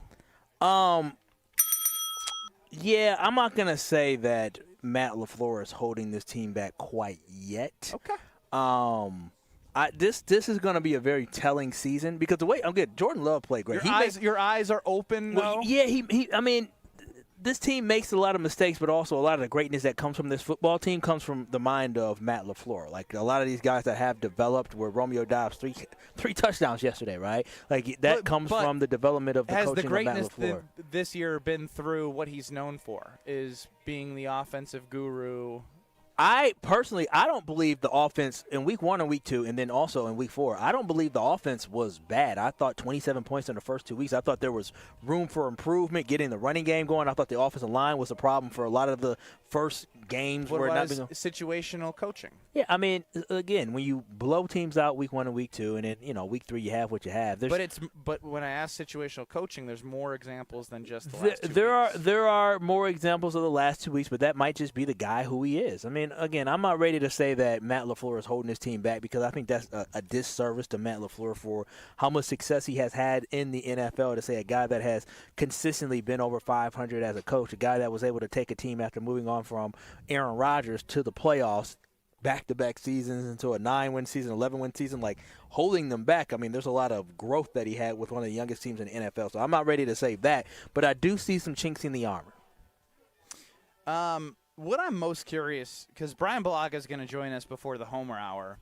There's just from Matt LaFleur's perspective post-game, Strofe had to shut it off because he was getting angry at him saying a lot of the same things over and over that he said before. So when I do this, typically, I'm laying in bed, right? So I pull it up on the TV on YouTube, where you can pull us up at ESPN Milwaukee, at ESPN Madison on YouTube, from 2 to 5 every day. So I pull up the press conference live on YouTube on the TV, and I have it like a little quiet, but I can still hear it. My girlfriend and the dog are sleeping to my left. I'm on the right side of the bed, right? And so last night, I verbally, quietly let out a what the hell is he talking about? And that's when I knew I had to turn it off. The hell are we doing? Because the dog perked up? The dog perked up, and also I didn't want to wake up my girlfriend because I knew if I continued to listen to Matt LaFleur say, yeah, I got to be better. I'd probably be like, what are we talking? Stop! Stop! That's called torture. No, it's literally him fouling his team and listening to the head coach that leads the team out every week that he roots for. But he doesn't have to do it. There's nothing wrong with what he did. I just don't understand. After having to go through the misery of watching that game, why would you want to? If it was a noon or a 3 o'clock game, is it just because it's late that you don't think it's okay? Because I think it's very normal for every fan to want to hear from their head coach. Kyle's biggest worry is the offensive line, who only let Jordan Love get sacked once, and Josh Jacobs had his best game of the season by a mile. So I don't know, man. We're watching different football teams. Sure, yeah. The first half of that football game, that offensive line was magnificent. The week before that, the offensive line was magnificent. The week before that, the offensive line was perfect, right? That's your problem, Stroh. That's your number one worry. You watch one game and you just take the bad thing from one game. You know what? You were probably hating on Jordan Love last week. Oh, he's bad. He has problems. I never said that. Now you're projecting. Never once said that. I don't know what he said last week, but all I'm saying is you cannot allow one game to all of a sudden let that be what the football team is. Tell me what the identity. I said my biggest question is what's their identity? My overall point I'm trying to make is Matt LaFleur said if I would have knew this is how it was going to happen, we would have went faster. But at the same time, we have Jason Wilde holding Jordan Love accountable and saying he's been in the league 3 years. I want to get inside the mind of somebody who's been coached by Matt LaFleur and has been in those situations. What is the communication like? 2-minute warning in that situation, down 3. What are those conversations? Because the way it played out looked like they were zombies getting the line of scrimmage, and it was something that I think sits wrong with everybody in terms of the urgency to try and go win that football game. So let's get answers from an expert instead of Kyle trying to pick a fight with Stroh. I'm not picking this fight with Brian Stroh. Bulaga joins us next. Ain't no fight. You're listening to Kyle Bruston. The Marquette family is hurting. 2 men's lacrosse student athletes were tragically taken far too soon in an accident that has shaken the entire community. In the face of unimaginable loss, this team continues to show strength, love, and resilience, embodying what it truly means to be part of the Marquette family. Now they need us. You can support the team through the Men's Lacrosse Excellence Fund, with every dollar going to help them during this time of unprecedented challenge. Find the link to help pinned to ESPN Milwaukee's Twitter page. We are Marquette. Well, you and I, we make decisions every day, but on Prize Picks, being right can get you paid. Don't miss any of the excitement this season on Prize Picks, where it's good to be right. Prize Picks is simple to play. Just pick more or less on 2 to 6 player stat projections, and if you get your picks right, you can cash in. Prize Picks puts their users first, so all withdrawals are fast, safe, and secure. Prize Picks offers Venmo, Apple Pay, MasterCard, and more for quick and easy deposits into your account this football season. Prize Picks also offers injury reboots. If one of your players leaves the game in the first half and doesn't return, Prize Picks won't count it as a loss. Prize Picks is the best way to cash in this football season. Which players are going to go off? Which ones aren't? Make your picks in less than 60 seconds and turn your takes into cash all season long on Prize Picks. Prize Picks is the best place to win cash while watching sports. Join millions of users and sign up today. Download the app, use code WI to get $50 in lineups after you play your first $5 lineup. That's code WI to get $50 in lineups after you play your first $5 lineup. Prize Picks. It's good to be right. The annual Catholic Memorial High School open house is Sunday, October 12th. Become part of the CMH tradition and make plans now to attend from 10 a.m. to 1 p.m. on October 12th. Register at CatholicMemorial.net. Awarded for academic excellence, a rich tradition of athletic success, and an experience rooted in faith. Find out how your student can achieve more at CMH. Tour the school, meet the faculty and coaches, learn all about the opportunities available for your student. Register today at CatholicMemorial.net. Catholic Memorial High School, where you rise. At Hazelden Betty Ford, treating mental health isn't just about breaking old patterns, it's about braving new ones. As the leader in alcohol and drug treatment for 75 years, we know caring for addiction, anxiety, depression, and trauma goes hand in hand. We're here for you with new tools when life breaks down. Discover your path to better mental health at hazeldenbettyford.org/Wisconsin. Sponsored by Hazelden Betty Ford Foundation.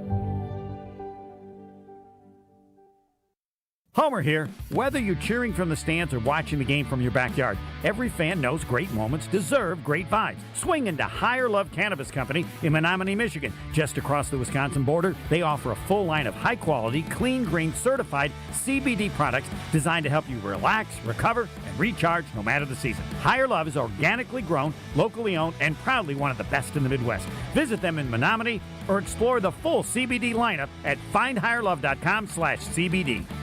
Change your grocery game plan to locally owned Century Foods, home of the best meat, freshest produce, and tastiest treats. Now through Wednesday, save on 6.25 to 15.75 ounce selected varieties, Frito-Lay Doritos, Sun Chips, Ruffles, or Tostitos dip, 2 for $7. 24-pack selected varieties, Pure Life Water, $3.99. 14-ounce or 3-count selected varieties, Haagen-Dazs ice cream or bars, $3.99. 4.5 to 5.3-ounce selected varieties, Chobani Flip Greek yogurt, 2 for $3. I am starving. Oh no, never walk into a Century when you're hungry. Unless it's free sample day. Ooh, pizza, yes. I'd love to try that one. My husband thinks he can make a meal out of grocery store samples. Need to wash this down. I think I see someone handing out samples in the liquor department. Geez, can we focus on our list? What's this? It says you can win 2 tickets to Green Bay's home game against Chicago on December 7th. Or autographed footballs, or a 4-pack of Green Bay Hall of Fame tickets. You have to enter through Century's Facebook or Instagram. I'll be entering this on my phone in the deli next to that cheese sample station.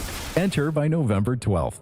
This is Kyle Bruston Nortman on ESPN Wisconsin and the ESPN Wisconsin app. I've got some famous friends you probably never heard of, but back in Rutherford County, our crowd is... It's Kyle Bruston Nortman before the Homer Hour. Joining us now, very timely as always, is Brian Balaga. Brian, how are you? I'm good. How are you? That was a different "I'm good, how are you" from Brian. Been better, Brian. Been better. Yeah, so here, before I ask any questions, maybe just tell me your overall feelings after watching the 40-40 tie yesterday. Yeah, I mean, it was. It's like, you watch all that, and there's 80 points in a game, and obviously disappointed with. I didn't expect defensively that performance, right? I mean, that was the last thing I expected was our defense to give up 40. I mean, I get, end of the half. That wasn't on them. That is what it is, right? So take 7 off there take 9 technically, right? The blocked PAT and then the 7 at the end of the half. But still don't expect that number on the board, right? Like, that's not the number I expect from our defense. And then, just don't understand, offensively, just a couple of the things that happened towards the end of the game. I heard you guys talking earlier about, that last drive in overtime, kind of as the clock's ticking down. I'm not sure what's going, because that's stuff that's regularly practiced. Those are things that you should just know as just the 11 guys out on the field, what's happening. I don't know why they're looking over to the sideline like something's going to happen. There's no timeouts. You got about 26, or what was it, 23 seconds left? Something like that, yeah, 24. You can get a playoff and a good play. You can get a good playoff. The play probably came through the headset. I heard Matt say ozone. That's what he said in the press conference. I know what that is. End zone or out of bounds. Yeah, end zone or out of bounds. So the play came through. I don't know why everyone was walking up to the line of scrimmage. I don't know what guys are doing. I don't know what's happening there, that the urgency is to walk up there. Who coaches that? Yeah, is that more on Love or LaFleur? Because we're genuinely trying to figure it out, because as a third-year quarterback, you're supposed to know the situation, time, and everything. But Matt LaFleur at the end of in his press conference, if I knew it was going to end like that, we would have gone faster. That quote doesn't sit well with me, because you kick it to them to understand what you have to do in overtime with these new rules. Yeah, so from his point, and then as I was watching overtime, I felt like I knew what he was doing, right? So he's bleeding this clock, and he's bleeding the clock because for the first time in this young season, he's realizing his defense is not stopping the opposing team. Yep. Like, this is the first time he has seen it. And he is bleeding this thing dry because the last thing he wants is to give Dallas, like, you know, some time left. And they get, like, you know, 40 seconds left, and they go down and score a touchdown or a field goal because the kicker can kick, like, 67 yards. Like, right? The field goal kicker can kick a ball a mile. So, like, bro, his extra points were at the top of the net every single time, right down the middle. His kickoffs were unbelievable. He's a weapon. That's what I'm saying. So that's in the back of his mind. Like, if I give them time, it takes one completion, and they have timeouts. They just need to get like 20 yards from like a normal touchback, and the kicker can maybe make a field goal, and the game's over. So, like, I understand what he's doing, right? Like, I get it. But, like, from the guy's urgency standpoint, as that clock is ticking down, that is something that they should, like, those players on the field, like get to the line and give the quarterback time to, like, make adjustments. Like, that's, like, the thing that I'm thinking in my brain as I'm seeing these guys kind of, like, walk around. I'm like, the thing that we would all know as linemen, like, get to the line as fast as possible, for one, to let Aaron see what the defense is doing so he can make route adjustments. And then, two, let's see if we can manipulate the snap count and maybe get them off sides so Aaron can just take a shot really quick and see if we can maybe get a free play and then move up 5 yards, and then maybe we have a dead clock, and then we can make another shot at it. Like, it's just like little things like that you just, I'm watching and just thinking these things, right? Like, it's just, I don't know I don't know what the guys in the field are thinking, because the coach can't be screaming that at them from the sideline. Like, you know what I mean? Like everyone wants to put it on the floor. Like, I get it, but, like, these guys have to do this. Like, they got to do it. So is this falling on Jordan Love's shoulders more than LaFleur at that end of game clock management? Well, listen, and LaFleur's going to take blame, and he's going to put it some on him because he's the head coach, and this is the type of guy Matt is, right? Like, and this is what he does, and this is why I appreciate Matt. But, like, I mean, and I think Jordan's a big boy, right? Like, and I'm not. This is like, I don't criticize quarterbacks a lot because, like, they got a lot of responsibility already.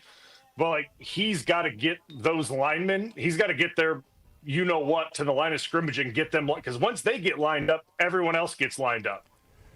Do you take the lead from the quarterback? Because a lot of times I feel like Aaron was barking, like, you know, like, get up. Like, it just, there was none of that from the overall team and Jordan specifically. And can you answer also, was Aaron barking like that the year you guys went to the Super Bowl? Because that was your first year, and I think that was Aaron's third year as a starter. Was he barking like that year too? Yes, of course. Okay. Like in those situations, he would be screaming at us to get to the line. So we would be sprinting to the line, because the minute we get set, the receivers know they got to run and get set. Like, that's how those triggers, like, those are the triggers. And then that gives him, like, a few extra seconds to see what that defense is doing, give his hand signals to the receivers, and the ball gets snapped. And then that ball gets snapped at, we'll just say 13, right? And then he throws it, and then there's more time left. Maybe you get a chance for another play. Mm-hmm. You just don't know, right? Like, it just, there's certain things that, like, that whole sequence of, like, from 24 or 28 down, I was just going, like, what is happening here? You know what? You make a great point, Brian, because usually when you have the reception, right, and whenever it is, like, even we saw it last week with the Cleveland Browns, because they had to, you receive the ball, you hand it off to the ref, and you have a sense of urgency. The Green Bay Packers complete the pass, and the clock is ticking, and guys are just moving slowly versus, let's run to the ball, let's hurry. That is very interesting that they did not have that sense of urgency, and it sounds like it falls on Jordan Love to command and demand that from the guys around him. Yeah, he's just got to get the guys get going, and guess what that does? That stresses the defense out too. They make mistakes when they feel stressed out, and they have to line up and they have to get set, and their communication gets stressed out. It's loud in there. They can't communicate properly. Things break down on the back end when they can't talk.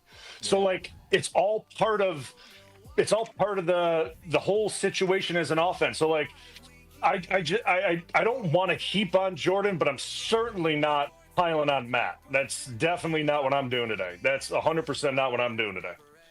That's fair enough, Brian. We appreciate the insight, and I think that's great stuff for us in the audience and anyone who wants to learn anything about what happened in yesterday's game. And you're going to get